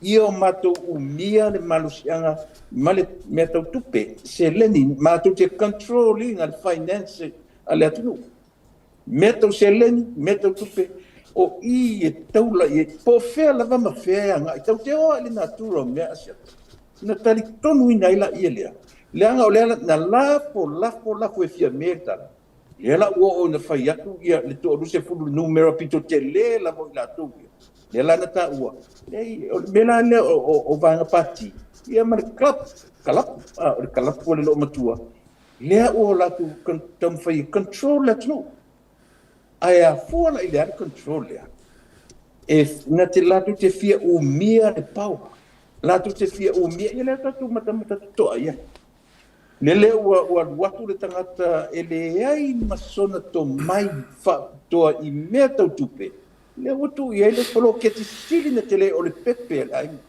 o le mista ele popole ia te mai te pare mia pe hisa ba o mista le watu I power me I fa tumula va no le e ia tangata I longa tangata ata mai fa pito e len mista I fa pule they work from behind the scene paunga me power me mia ni ko inga tangata ia minoi le mea ia tau mai ia Samoa o lo fai o la tu te ma fai e se fa uta la tatu ia o le caretaker government la le uta tu pa ia le tala pa wana mele e metu le pa o le e metu le e fa tanga fioso so fa I solo furto ina I ona mafofonga ia ai pa wana mele ona mafofo fa ta apel parliament sau le au le malo e maua e ele avanoa na te running ai ia le whaua winga o le malo Samoa from now on till the next 6 to 7 months.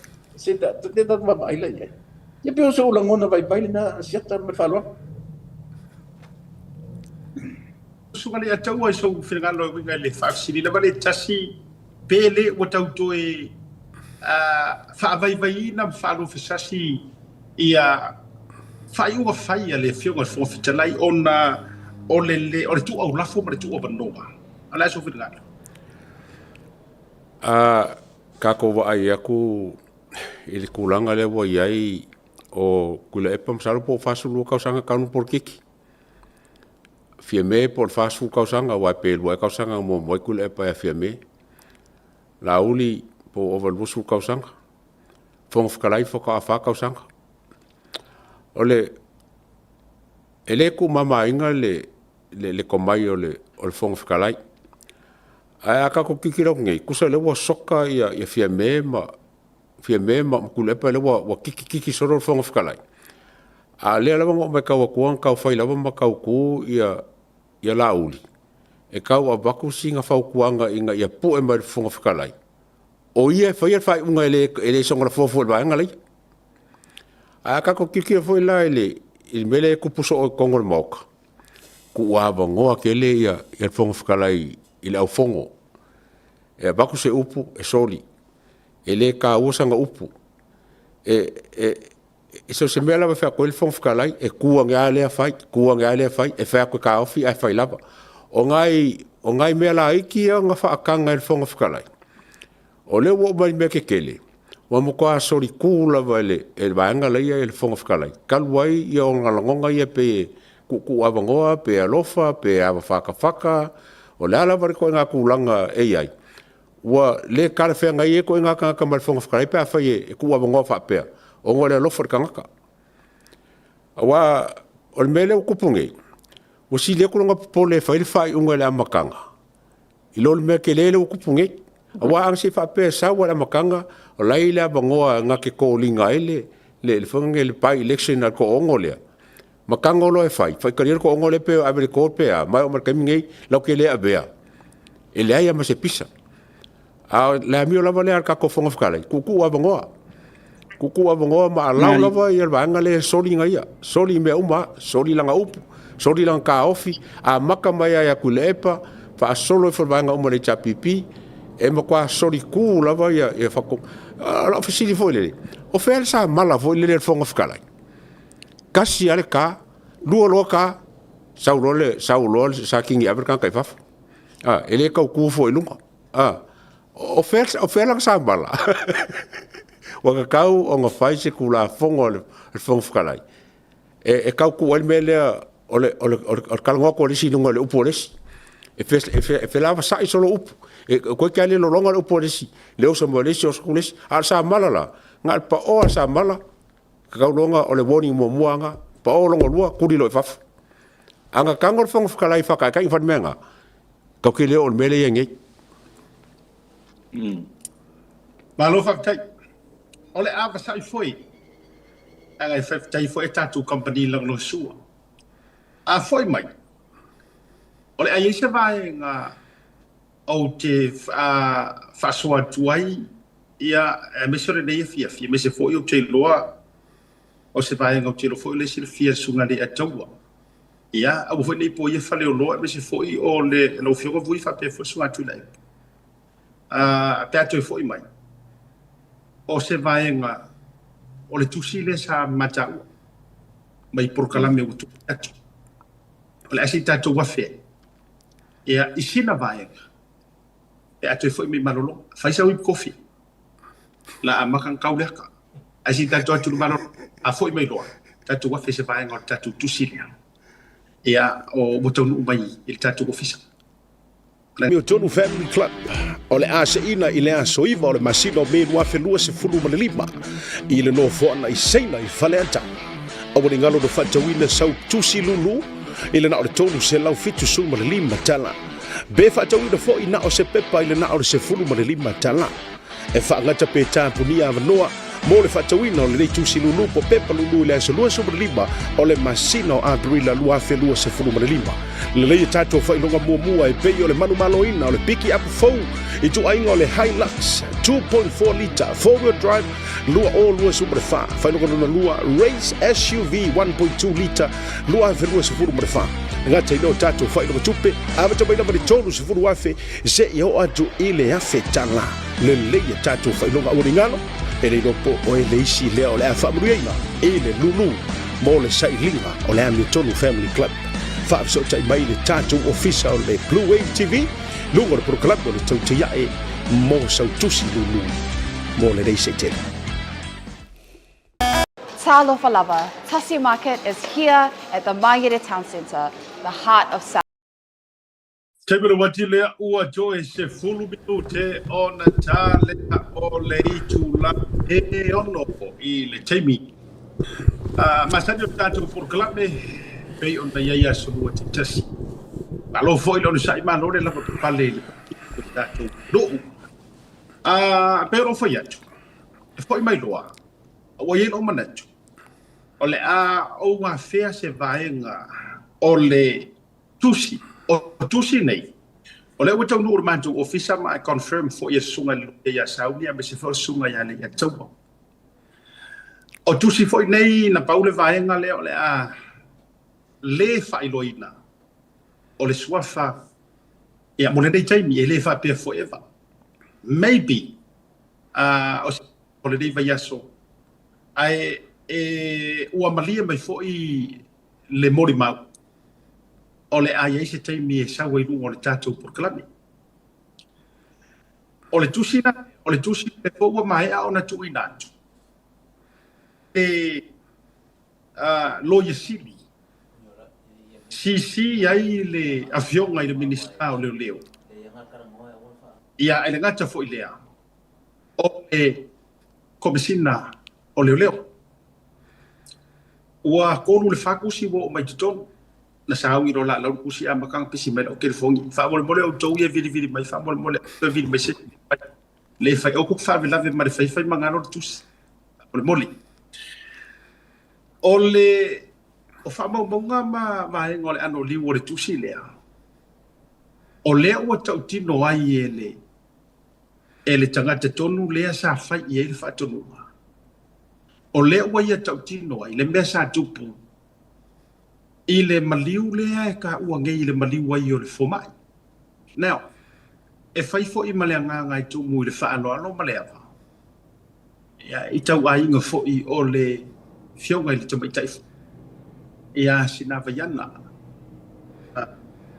o la ua whaafonga mai ai ma le fionga ia me o lea ua obtain le Blue Wave TV copies uma e o i copies o lea ua receive an official attorney general na ua iai uma stamp patulaga uma whapena we have all those informations e makaukia la lea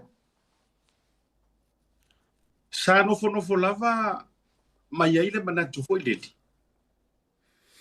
po o fea e kua i ai le whaakofala inga keli po o fea e tua tonu i ai le whaakofala inga a le o wa le vangalau mangu ia le suafa o la fo e si la fia e leo le mele kupu ai ia a o lea lai mai tau watu lava e le o mawhai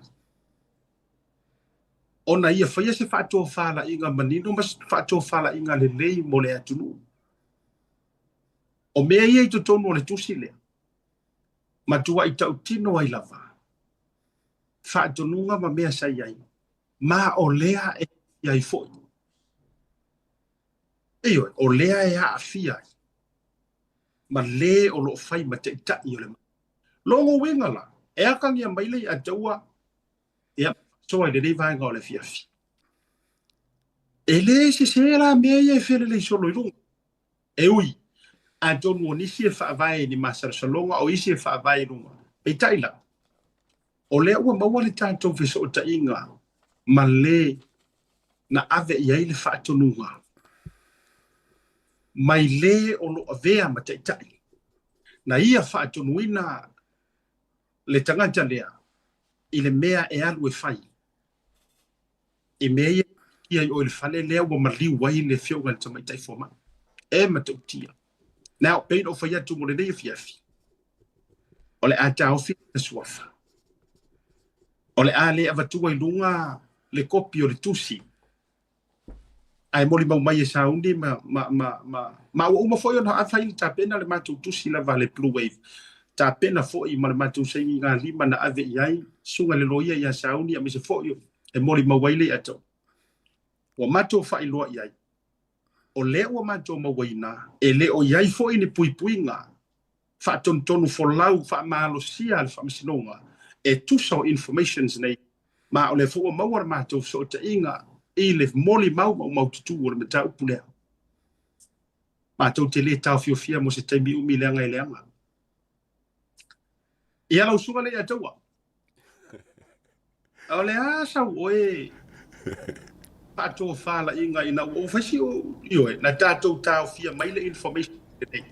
Ma fai I assignment. Tato su investigations. Ma tato su mau tutuia.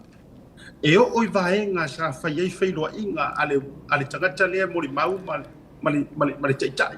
Fionga tama tai pale bia. E o mea na la fai loa iai. O le o tato mau umalava informations. Lato pina ngalo I le matau. Faftai asiaka. Masalo os kasinga mka upu o leba ngka ko food ka sa ipo le alme fa ia. Ai sa kako ka fio fingo fa punga le fa peolo yang fio ko nga inga ro fai. Lenga masalo a vai mo mai kako fans fo isa ko ki kia ka fa pa riskai. Ia ai sa ka fio filava ngol finga ngalo fo inga mai o lo fai fio ko ka inga male mal pare mia. I se kaimi ka kauai ma se kaimi ka ngai e fa ali long finga ngalo le ngalen ka ko fa kat ai wa kolu kusi o kusi mo kusi ala songo fe poli nga abenga el pare mia pe nga esa ngoa asiaka o kusi longo ruang kusi ala su kolu fe poli o kusi nga ave ile loya sili ai kopi ai le pare mia male mal komisingo leo o kusi mulmuli o ngafi nga ave loya sili kopi ai le komisingo leo kopi el minska leo ave ai markava leta male kopi ile au le malo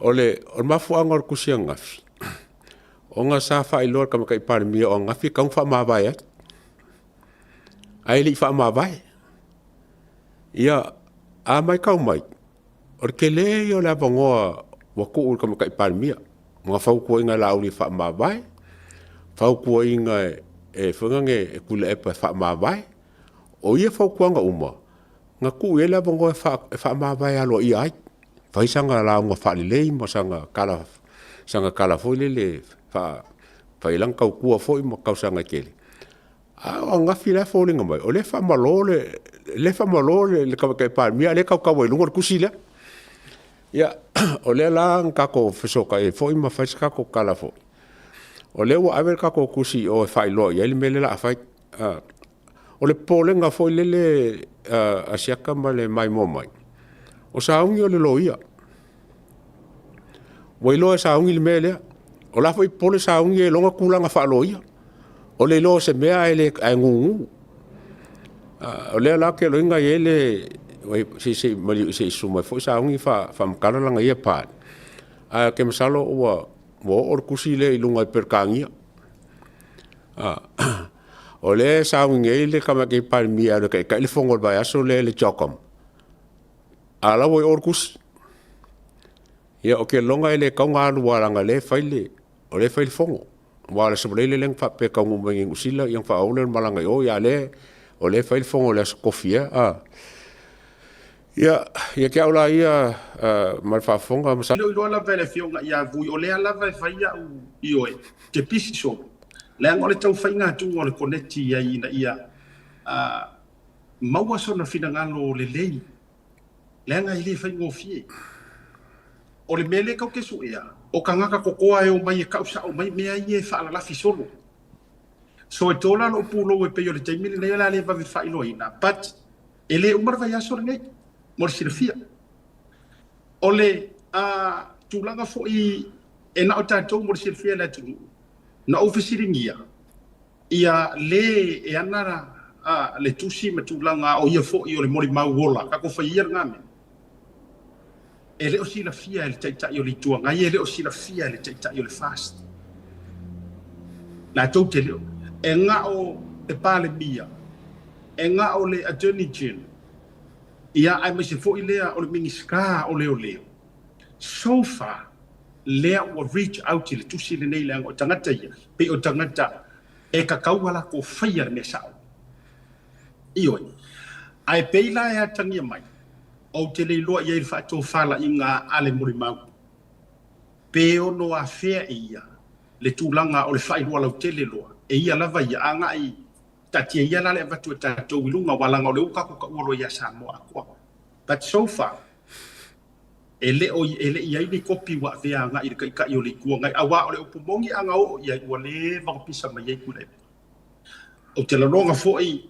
ana ua o fo'i i le audi le bale toa ia o teilo ia o tangata i le mawhaina nā tia nei mea ai o le tusi lea mawaenga o lo iai ona o leu te awei ai so vai tuna pe mawhaina o te natu le kopi o whaita wina o mga awai whai kau kusi lea eio o le pumongi anga ele showing palanga ngā vakua screenshot no foi o na oi foi leo le sito tele ia mawhai le nei male nā o pui nga foi mo le tatou murimau ai o le meta upu le nei vui ma tuila epa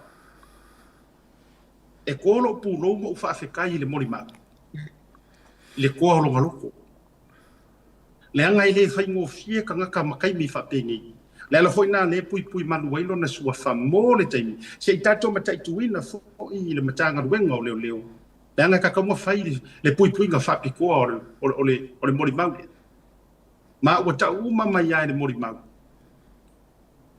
ya no fuanga na la fiuta nga ai marta mai tai pale mia le levo le po mai si kai le po la si le fie le o le tau soina la vole pule se fa ngo le mu overall la ai o ke le la winga ku si ngai so ma fo po lo ka ngo la ku lo ke mi ngai o te u foi nei me o tu le mai ma o le mea kongu la valea o lo ka inga i pe a fa pia nanga le wo fa ya to la una si la fia me ngi o le wa la winga lo tala e sira maka o ngaka ala le anga ki maki kai ka ia ka ko ia mui ma tulepa a mai ni confident apa wale fa poponga asiaka se fa popo yang o mai le ora ia o ngi kusi o manga stamp e official parmia o manga stamp e official loyasili o manga stamp e official o komsingo leo o manga stamp e official he fanga la malo wa stamp wala ko receiving ia pesinga pa poponga nga asi ka falo kele la skofi le mka pule ia mai so fina ngalo tu le pa ma vui o te vava ia tu i le lua sa vai o me tua fate ia lava o ia ai bo le vanga ia o kopio le kusi ku le pa si fata ngale an ia so mo mai este lua pai me ke iso le malauta mo i atau ia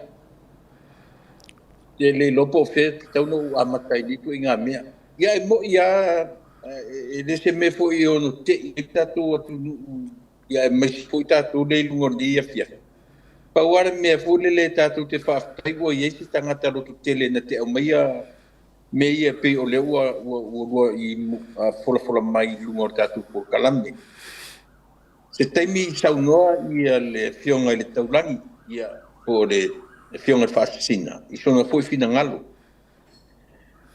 ai o mele ta o le toa ele lo polar famatala tonga toa ele courage e sau i lunga ele ngata i lunga o fono tanga le pale mene e sau i lunga e mai fa le lafo le lafo e peia ele se me o tu la mai ele se me o tupo a le la e falongo longo tu mare mandini a sole ole se mea ina a siata le leale tatu tala no pe mare mandini se tempio no fa se tempo ia sa no vila na tu sa le la ma bui o nai a talava ia le atawa ia ai pe o nai fe tau i nai wo le fa na lo sila ia le mea ala tam fa tu pese la ngona o le langona mo ia e feno fa pe fa te ia ai ina wo tu lai mai le mata uku ma iai tu inga tu langa le lava marmo iai ir swafa te ta ir tatu ia pe fa si umi wale iai fe la ni langona te ai pe ia me o mai le lava la u va vala mai ma ua mautinoa. Le fu te whalongono atu I lau whetalainga atiata. Ua le o toe nā tia, ua au mai tonu ma ua mai o mea ua mautinoa. Paua mele tau te tau whiawhia di te mini nei. O le suwafa o le tangata toa, mela na ta o le toa. Na ua sau rumalele mo se toa o le hita nana. A o le mea la le ta o le toa, le rau tatu soswan tene ia ka moa. A o le toi ngā toa le o te whai toi. O le toa o te te parimia. Ma lona tūla I mai te ita ia le tatu atunu. Ma fōringa mai le ai se me o tupu. A o le ala o tatu whārongo longo Samoa. Ia tene nisi au tala muri muri. Ia pe atoe o matam sanga ia tia. Wai paunga le langona a siata I te minei. E leo se pō whaingo whiere pō le nei le whārongo longo me tatu atunu. Ai mai te foi. O le tali foi la neo le pale mene la e vesti nei Samoa. A whaila te tauna wha ma vai anana. Wa vai le tōrtanga. O tatu waila I le tōrtanga. Leo o toi tam whai atu e watu se si pō rua tasi tōru wha. Ane. A whai o leti la whiaro te vai atuna. Ono Februari, se furu tōru o Februari o na nafi 20. Number 20. Le ti la fiera Attorney General, ti la fiera Ministero leo, ti la fiera o fa fea le para wa sau no ia le atawa o le o mana stamp received. Yes. Ia tusi nei. O taksi ia me tatu te tilo ia. Le anga atato o la loto mei. E ono tilo uma I tangata ia stampinga tusi nei. O ofisa na lato receiving mera no mark receive. Meaning o faitau ia fia ma fia tangata. Le ai ia ma te revelation. Le ai ia ma te me reveal ma ia te me papea. A mea le se revelation o fai mai. Ia asata o sa u amata ata tere se tala te atoe o mai ia te usite mo me farolo. Fab jai ya. Tulepa ya vui. Ya. Malo wa te asia te o whalongolongo ama le toa tsai o le matau pule nei. Pei fo I ona e tō laulawina. Sao no fo I le sunga ia le ia taua. Ia tonu e tō fuata tō mo tātou langona le matau pule nei. O le vauna tātou mamate iai le matau pule nei. Ai o le sili launa tāua. O le ua urua whailo mai. O lo ua sau le tangata na whaatonu ina. E le tamaitai pāle mia. Le whai wa avetus iai lato umalawa nei. A whaitaula iai I le umi talo na ave le tusi mua iai. Ma whailo iai vaenga uma nei. O lona winga. E le tasi la le tangata e le na o fie me. E au kau kingo solo kamalo. E le nga o fie me nga o mi maka afa. E a fo I e sai le tusi lea. Male mata upule nei. E a afia le mingiska o leo. E a afia le kopisinga o leo. And I think e a afia fo I lo ulea tau mate. E a afia fo I le ia le a fo I le Attorney General. Langa iei le tūla fono fo I lea e tau o le aid and abet. Lona winga, o lou tau mawhai e whaalafi ina le mea se. E whatese manista ngata la na lato I loa le lei, le whamoe le nei. Mai e le tue tau a feifeia ni tala. My only straight message to Fieme, if you have received that letter provided by the witness, the main witness, somebody who associated with you, it is time for you to step down now. Step down. Aile ku uai. Ele le maka upulinge ele foi ele me foi le fa pe langa foi kilo fa msingo nga Samoa. Ia onga ole umi malekele ole kaukuang fai. Step down ai saungi e kali I o morianga. My straight message to the police of the police of the commissioner of police is, it is time for you to act now and make sure you do the right thing before the heavy end of the stick will come after you. Because ole umionga ko ka fiofinga fa penga fo ila fionga ile mingiska. E beno fo yet. Ole va tau na avel tu wala lon ale lo yesili ile mata upule nei. Knowing ma avel fa kuanga ile kama kai palmi.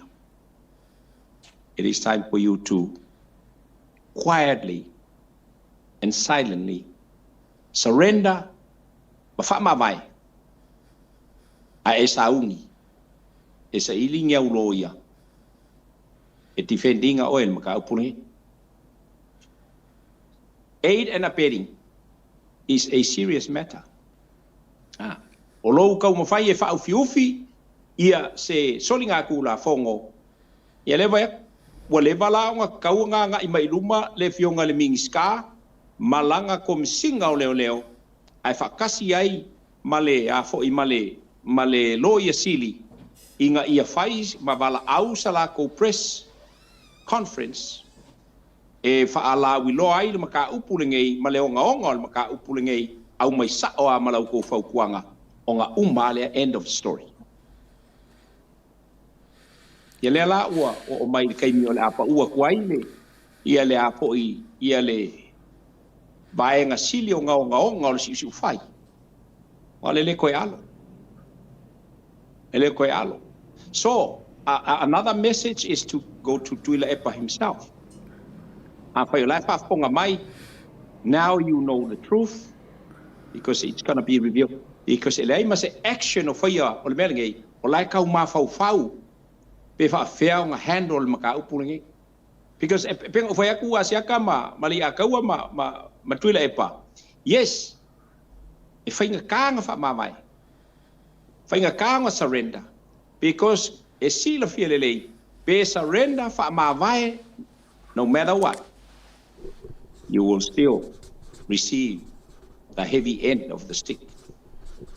Ya, ole la ukala nga kalau fai se le kung use ya sang fai ale ya ngei le mingau le ngei le mapu pau e kulanga pe onga yai ma ole ngi ai le kung ole ngi a kwai malau ya pola fo si le fia el ko fikule wow el ko ongole well a fai la ko si le fia ole sa ko fa kwanga fai ko mai kai palmia inga ia au nga step down e receive o mai o ko ia le le ngau ngaole o si su fai because ole ko ke fa au fiu finga le maka upu ai le mfainga le share ku le fionga ka mai kai palmia e o le mix ka o le wo umanga wo ka nga share ya o ko le ka penge kala le minority gap ni le wow ole la au ga fa nga mang e ko upe ai le la au ko ka upe ko kele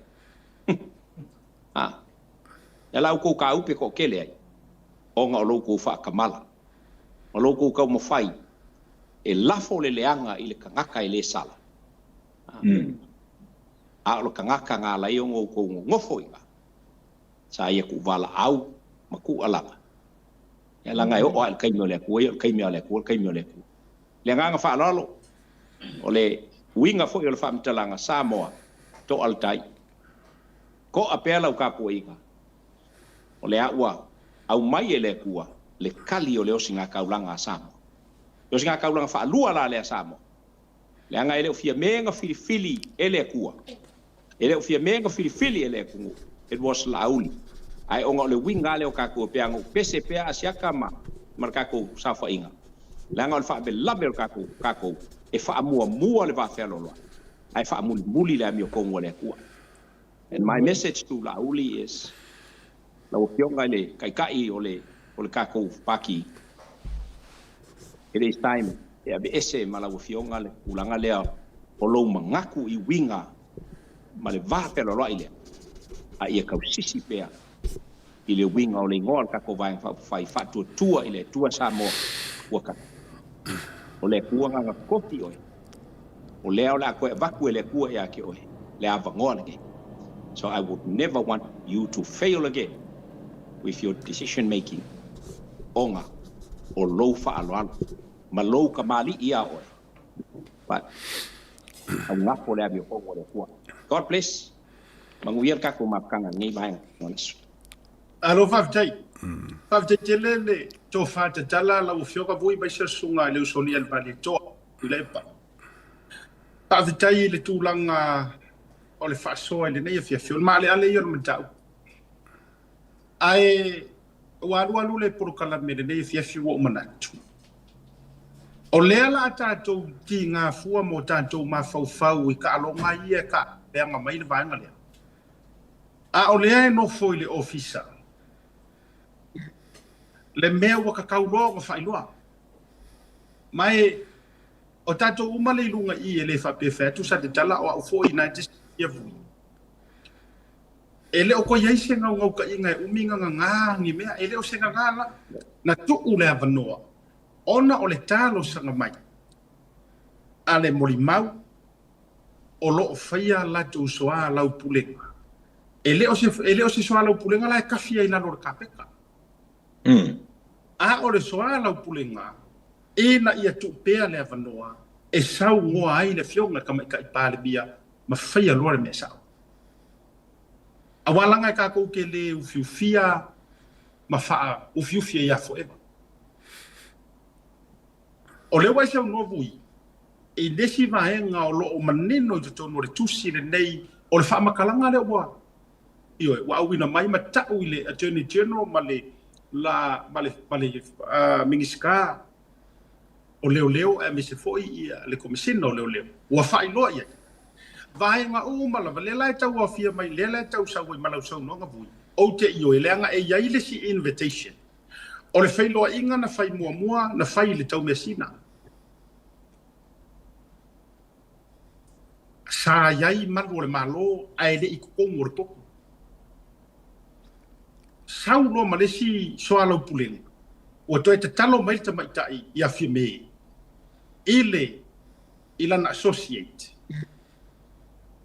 Wha mole. Ka koe whai loa. I o ile. Peia o ta ua le wharitari malo Sheraton. In malai valeli. Ai fisili atu le morimau. O ai le la whairo ai ai o. Nanga kakau whainga avaku sa uia. Ai sau le tati.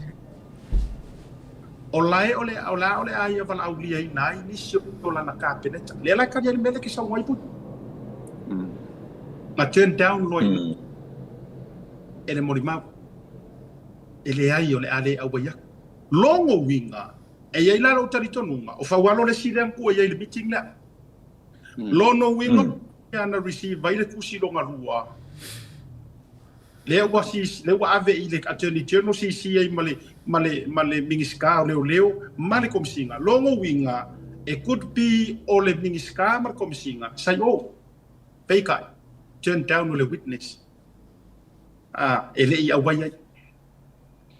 Ele se na vaenga le ki sa ngoinga. Bo mandatu le ya tawa ma vui ma tatu por kalami. Sau ka penga read. Awo mandatu. E mana ia. Ole atu ule so tofi. E fai kau le so kofi. Regardless po le ala valanga ole u fai atu, ole u fai lo atu. Ai malili mai le tatu au mata. Te rogo tau fia nau lava. E le sto winga content si lunga o. E ale na. Ai ole a o faita wina.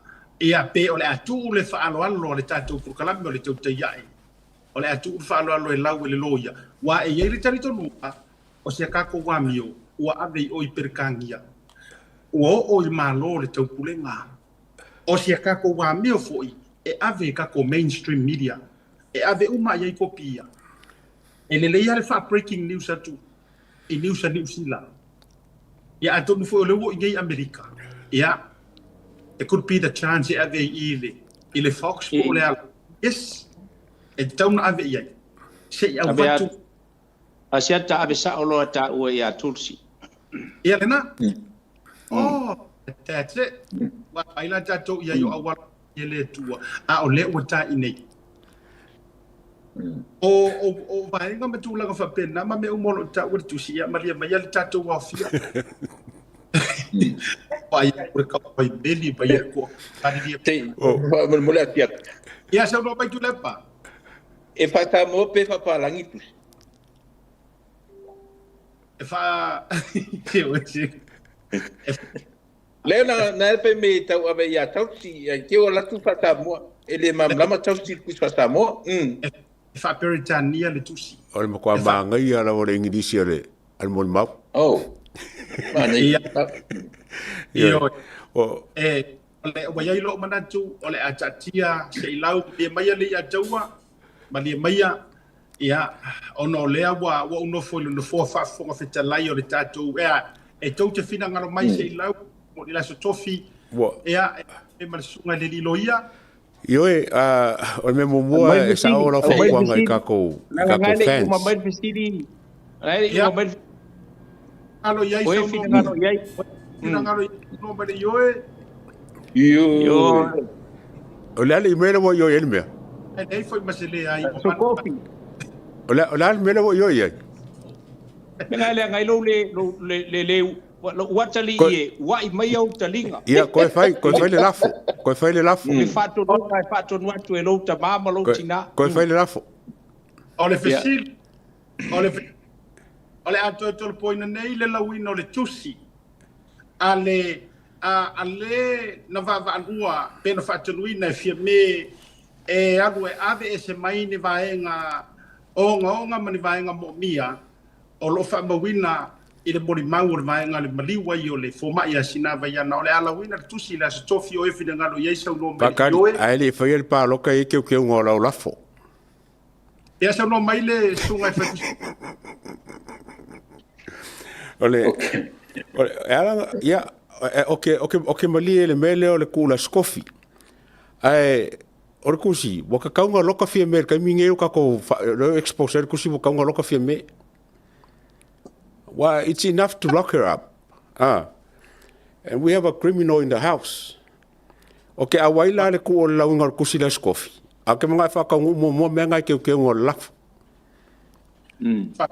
fa tai mo le teunga o lewa e fa fo mai lo sunga de sui mamana o lena si ai le minister o leo ma le komesina o leo fa tasi ma le attorney general lono winga o fa fo mai o to le tai le nei o te tau no to mai le tunu o tau no faisi to tali le tunu io le ango leo le a tu ma expose o le so tofi e le se meto na tia e aru tu mai lunga lau tu ai matatu tu si lono winga tau o fina ngalo su man ole alta tu tali ma tatu ele lei foi le tu la vanoa lango le waka ko exposing ai olanga la fi ole pusa omre u tu tin olanga la fi tango ye fa walo ele nyoka maybe ele wango fo ye walanga ole tele tala ave ole best friend tu no o kala ya le au mai ole best friend le afia me lo yesi lono winga ole la sa ma wala e la fi ai lono winga negotiation si esa tau ma fai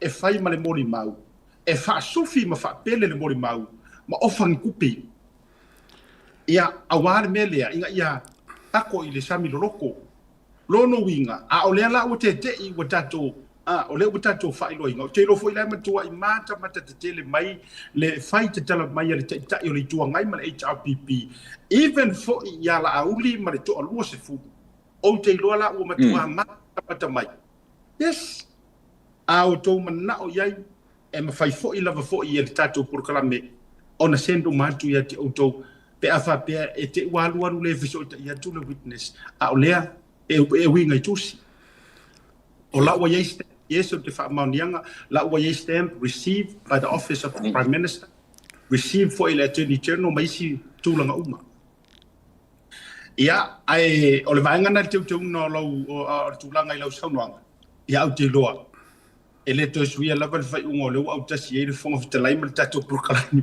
ma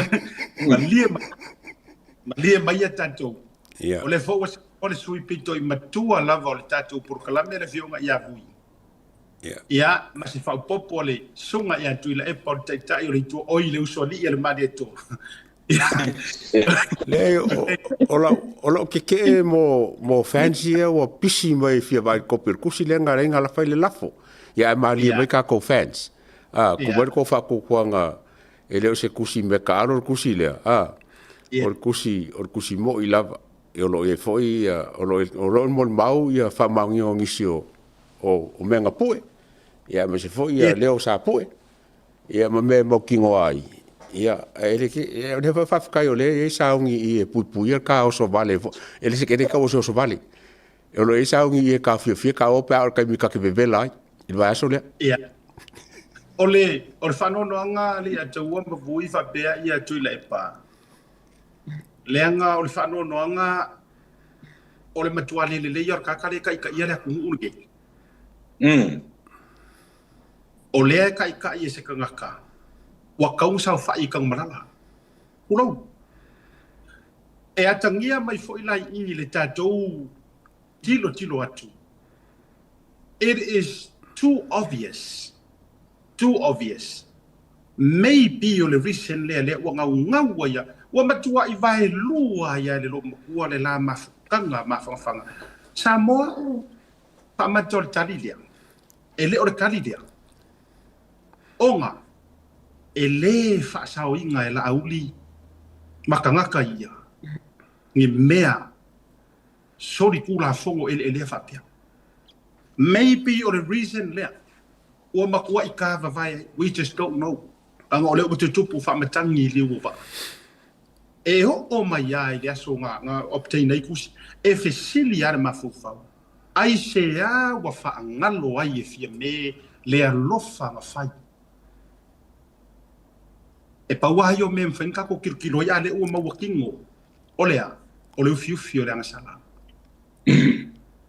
nga pa wa le o ma fwa o I fo ila na ta tu ba ai e ma tua le ma faia a le a se fia me a le fa ma vai e le suia fo kom singo leo e ku mau fo I le mingi ska leo ko vai fa ma ngia mai le aveo o loa le I ko ngia o ngoi la varanga fa ma ngia pekensi leise me o Samoa o le ko kikisira mai ele ongi me avangi ai o le fai mai lumo fonga o kako o le tunu mamata o mato matato ai le ai ma se mea o fai ia le lo makua ai sea o le karida le anga e ave ese roka ngaka i we ko kongo le filifili le o puipuinga o mea ia e moku roa singa vaenga o le filifili ia palalasilo io a tono le mafua anga fo ilea e alualu ai lava e matuati nga mai ia il porkalame le nei ia na o tolo o le porkalame le nei ma ele sea la utala e fai so o mai le amatango le nei porkalame mo lo vala awina wa ofia I fo I matato this is one of the main purpose nga reisa ye le kuar porkalame le nei tau te iae ma le Blue TV nga reise le kua mo kai mi fa pengi le anga ile alo ai me ia ka ko ke le ufiufia ma ngasi me o tangata pi o mola fa pengi ia o se vai ngale na ai malia mai le tatu o tunu o le antolo po ia le lawina o le tatu tusi e lua I tu lau o le tusi le antolo po se ia lau fa le stofi ia patu le noa ia tō fionga ma wo mana tu fo ia ole o to eva noia moni tatu saunoanga ia tatu malolo ila ia le mo de fia tu sol tatu por kalame malenga nga fa lalo ia la fo tu le eva noa tu le pa ia ona sauno fo le fionga ia vui ia tau ro mai ele sunga ia le tau ia le to ia te malenga fa ia o fai un tatu fa so ni pia e onga mta upu nga ia le tatu patranoina ma ia ia fita fa fonga le tatu atunu o manatu o nei po le a momoe tangata ma le ma fau le lope fa fen fa matala se ta io se atunu mani tu langa o ai mai se fono na leila Ya, langa le ua pa I le po lo pa I fon fetalai o le uso ya tia. Ai o te tonu le I faia le homework a le sunga le ana le la le asona le la. Ia pe o le ai moni na fale tonu mai lava le amtanga ia pe ia la le tele sa utala ia o le tonu nga. Ia o le ua torporta tu fono se ia dia le tu la stofi pea a tonura o le ua fate ia le atu o le memonia le fula fate ia le au fono le so marta tu por kalame ilona tala no ina ta ku nga le a siata ma le ataua ia tainane fo ia le fionga ia vui ai elo tonunga ia Samoa tatu on sai tatu fatalitari o le ua fape malpuro po karame ia se lau tatu tusi ila sotofi al me ala male o foi le loto asiata o le mafai na tupu nei mea ai le tupu tula le tupu mai lunga o taita ia tatu watunu ali le se me pengo pieno tatu taliaina o iti o fista i tatu watunu o ofisa I longa o tatu nu o le attorney general o le official minister official wa umana lato receiving tusi malato stampinga o lono winga ia afia tangata ofisa nei pe au ina sa ilia ia tulanga fa pe ai ole ia ele tu tele tala ia paftai o le ua maua ia le paua si mea siata Langala o le ua matana o mai tangata au mai nea lata mai neia. A o tato hit and run lava nei le o. A pei a tonu e a ngati melea. A tonu e maua I martangata. O lo o yaile na fo I me tele peo inana ma fo ina me vesi tato. No, ia. Ia tato nunga. Ia manu ia tele. Ia lau talinga te o tato. Por kalame ni ia fiafi. Ia tainan foi lau fionga te ulangi ia pia na foi lau stunga nei ataua ia tatu tu e filo pia I le anga le leo le tua so I fua mai manuia pa jai ia tile pa ai le vatola no ia vui e moni lau sau loanga ole o mea uma nei o mea uma nge wo kupu ka ngaka nge la ko ke ka mo fai u fiu le hit and run you are absolutely correct Magor ka wile ale tu ya o disi va nga ki ka ko ki sir fia mata to lo io e u fiu e yar kai me ko sa wai a foi lan ka ko ka kalo ile tua ilana fiu e nga yo I mai lo na nga fa ali me ni mani al fa ya mi ngoi mai ma wai le wai ngai o le tali la o le tali u mare nei na sa o lo fina nga o le u fiu mare o le hit and run e la wa ko ia umane au vaenga ria ma ua silia kulanga fa maka nga inga I mea ia ukule mai ia fa te ngalo o fionga fui Malo wapte se te hapte fu tapu ingal tatu tinu hapte fu ia tu le pa chairo pingalo ili pupua tali il mata upule nei masa fa mtalanga ia vaenga mua le wo sa no ia il vaenga le sa uma fau ia ya o le tali lea ole hit and run because a oina au mai le matau pun nei lunga upu monia e oa il pamsiu sili e makwala ngonga al kamalolonga mai fa fenga ia ma famsingo o famsingo ngai sia ku onga langala au langia a so lenga e a faingi ulanga fo io o matau pu fa pene ia famsinonga nga o ko ku wai e makau kia lai e kai e nga ka fa le ko ngu ko uma ai ole tali le o me uma lama so ya ole akaku le longe po ai akaku fai e wa fai lai fa fonga mai ila ula tu lalo ya ka kile fa ko ngol ia ka malo ile au le malo samo ke le fa ko ngua fo ia le famsiu sili but ile kai belinge a fai ola ua maua mai ai It is time to seize all their passports. Seize langa lela au o ile skofi ringa misika asolua taeao tatou asolua stofi. Ia ole tulanga le nai pe o nei ile vai ngai pe no vetu. Ngi ka upaki ngole apo le Tony Jen se fa ku ngai avele. Ia o ina a ko ave se fa ku. Paula le fa ku nga ku sa o nga ile au malu le malo sa mo le fionga le tama ainga. Na o fena. Silsilane ia. Pelo este milne wata waiona momoli ai lau to fa tupu. Ina ia tau fia ma ve se ina uma. Any traveling documents olo ia la to we o le afa peona ta wal ni. Nge ke uka ko sa salua ko fai kau le so kofi.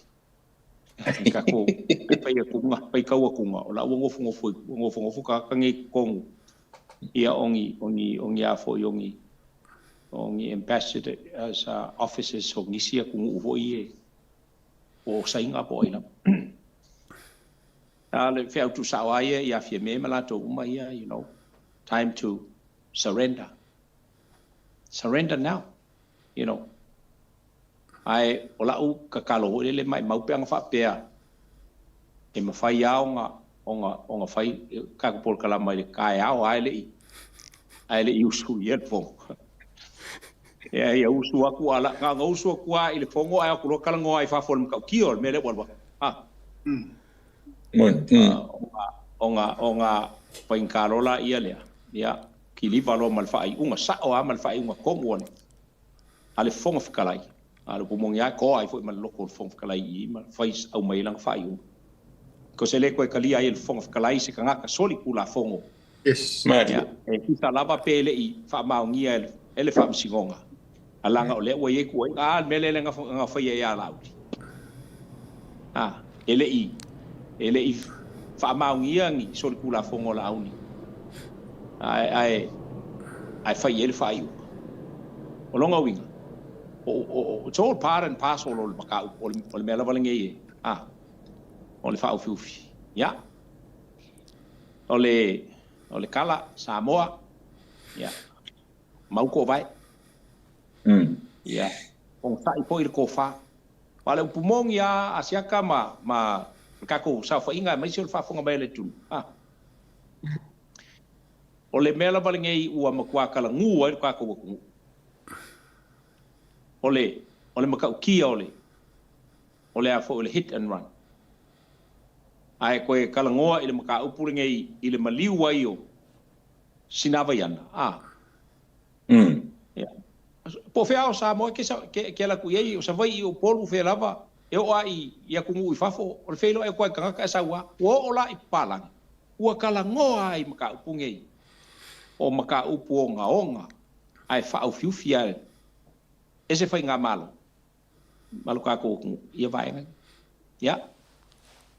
Ele pe au momoli ile sunga ya la au le maleko. You know. Fa fonga ile musumusunga le nga la kua kuia ki.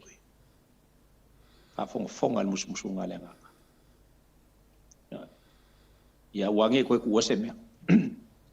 Au foi nge koe ia se upu foi le fa pe ole.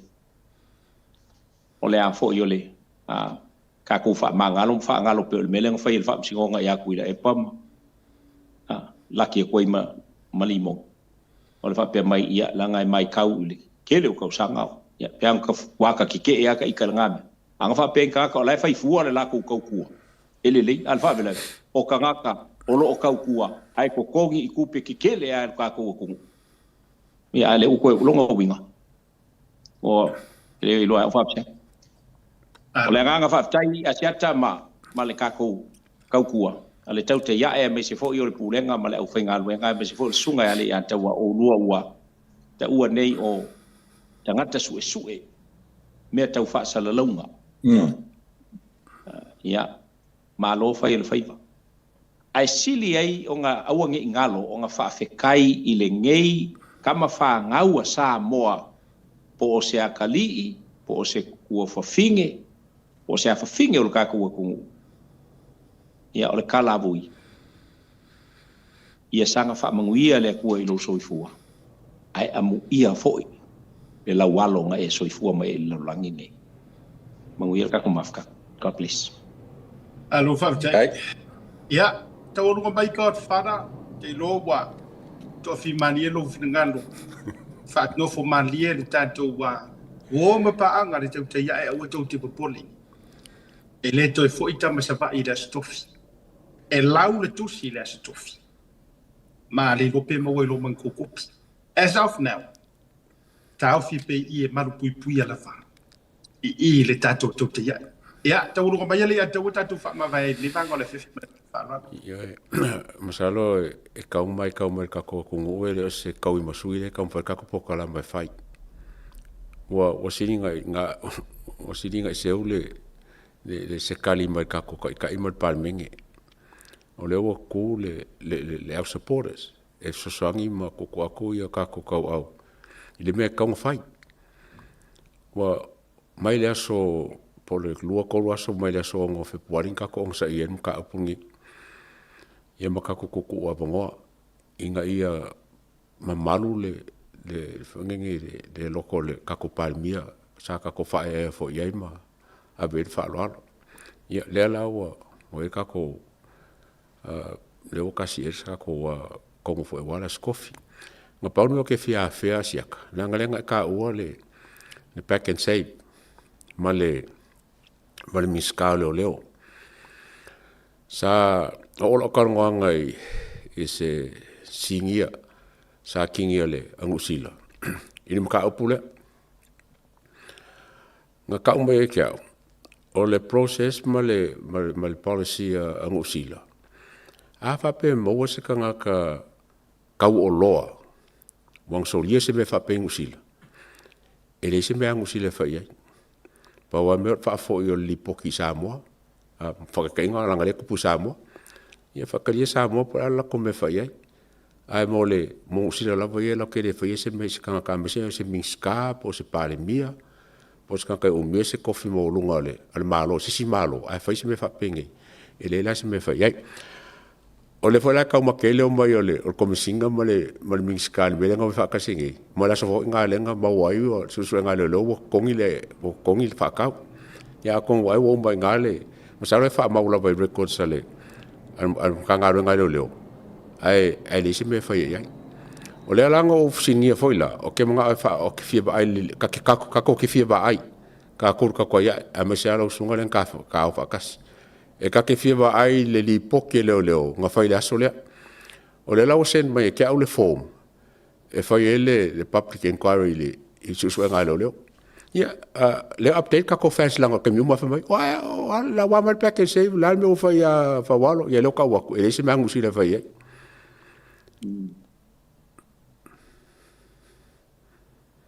E do longa le. Ia, e charge lava e Samoa accordingly le lato. I le high profile le ato inga le minister am tu lang whapenal sa le ato. Ia. Wa e li whape mai puri Samoa. Pau mela wa ave li poki Samoa. E whakaria Samoa pula la kome whai e. Nau ke le kaua e Samoa me whai e. Yes, le nato noa. E ave le lato summary o lato report. Whai loa iai i oe nā ru ese le i kokongia. O male le fia masinga fo ko ala ko fa mole fa ko es puso ko nga menga ia ona fa ia ile fa to fa la ingala va ia Samoa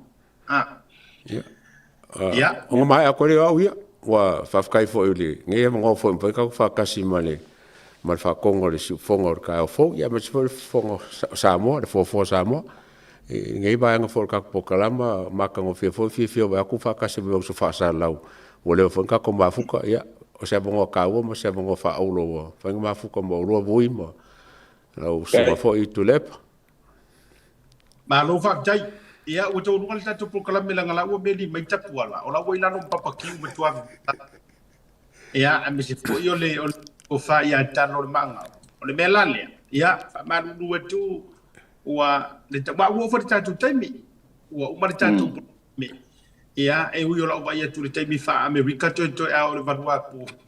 Ia ai mo boli wha malo ma le wha pite le wha pite I wha pitoa I le wha tono siufongo le tai au fau lo sunga tu leipa wha pite sua. Ia o le wha lau Oa, ia fiafi, ia tu sa fo o programe, ia bese fo o fionga, ia bui o sui fa o lio fa sare leanga numero 5, ngata ia o leo so matua sunga le ia taua, ia o lo tau malai li tatu ofisa fa tai le fiafi, wo ma pa anga mai, ia o nga u fai lo haku mea ngau iai ma me uma. O le upu moni, e matau tia le. But it's more o le afaitau ia outou i le aso tofi. Tai au awana i meri mai sesi po fertau te iae o le sports tala noa le aso a tai au. Ma tamata uma le sports tala noa i le fiafi a tai au. Awana i meri mai sesi po le ala taimo tau te iae. E le haisi tātou tau te iae le aso a tai au. Ma lo lor tau te iae. E fai le sports tala noa aso tofi. O ne tātou toi lau rua fisira fai. I whekau i le leia mo fuafuanga le pāle mengi. O le whekau o fia fono i le aso tofi. Mo se fina ngalo o wale aturu. Amaruia lau fasa usanga mo moe lei awana i meri mai sesi fa mole senta kurkusi ngai awa se ivanga nai o le amatu fono i nei su ese mava noa e ave lo kusi ia tusi ia mfai lolo i media i nei walanga o lai e open lava for the public to talk about it ai mai se lava ia news ia e mfai public information. Yeah, it is still public information. Information. Yeah, there was out Attorney General. But yeah, maybe they don't poke out for my name. Five minutes ni fasa sa melia. A ole utato fai loatu. Ona ola fo ua te tala mai ele na tusia le tusi. Tonu ko kama te ya le vanga fiafi share tato ko tato felo ila stofi. Taimi masani. Ja, to ona Asiata, Frebalu, Lea Joa, Nielsen, Petersen, voi masina mo singa fa bisi for sunga tula e pa 50 sua mato fa tofa to the fiafi soifua ma yemluia. God bless. Soifua. Mio tonu Family Club o le aseina i le asoiva o le masino me lua felua se fulu ma le lima i le no foana i seina i faleanta o le ngalo do fatawina sau tusi lulu i le na o le tonu se lau fitu su ma le lima tala be fatawina fo i na o se pepa i le na o se fulu ma le lima tala e whaangata pe tāpunia avanoa mo le fatawina o le nei tusi lulu po pepa lulu i le asolua su ma le lima o le masino a brila lua felua se fulu ma le lima le lei tato fa ilonga mua e pei o le manu maloina o le piki up fou i tu ainga o le Hilux 2.4 liter 4-wheel drive lua super fa ilonga na lua race SUV 1.2 liter lua velua se furu mare fa ngata ino tato fa ilonga tupe ava tabai na mari tonu se furu afe se yo atu ile afe tala le lei tato fa ilonga o ringalo e le lopo o e leisi lea o le afa mruina e le lulu mo le sailinga o le Hamilton Family Club Fabso tai mai le tatou ofisa o le Blue Wave TV lungo le proclamo le tau te iae mo sau tusi lulu mo le reise tele.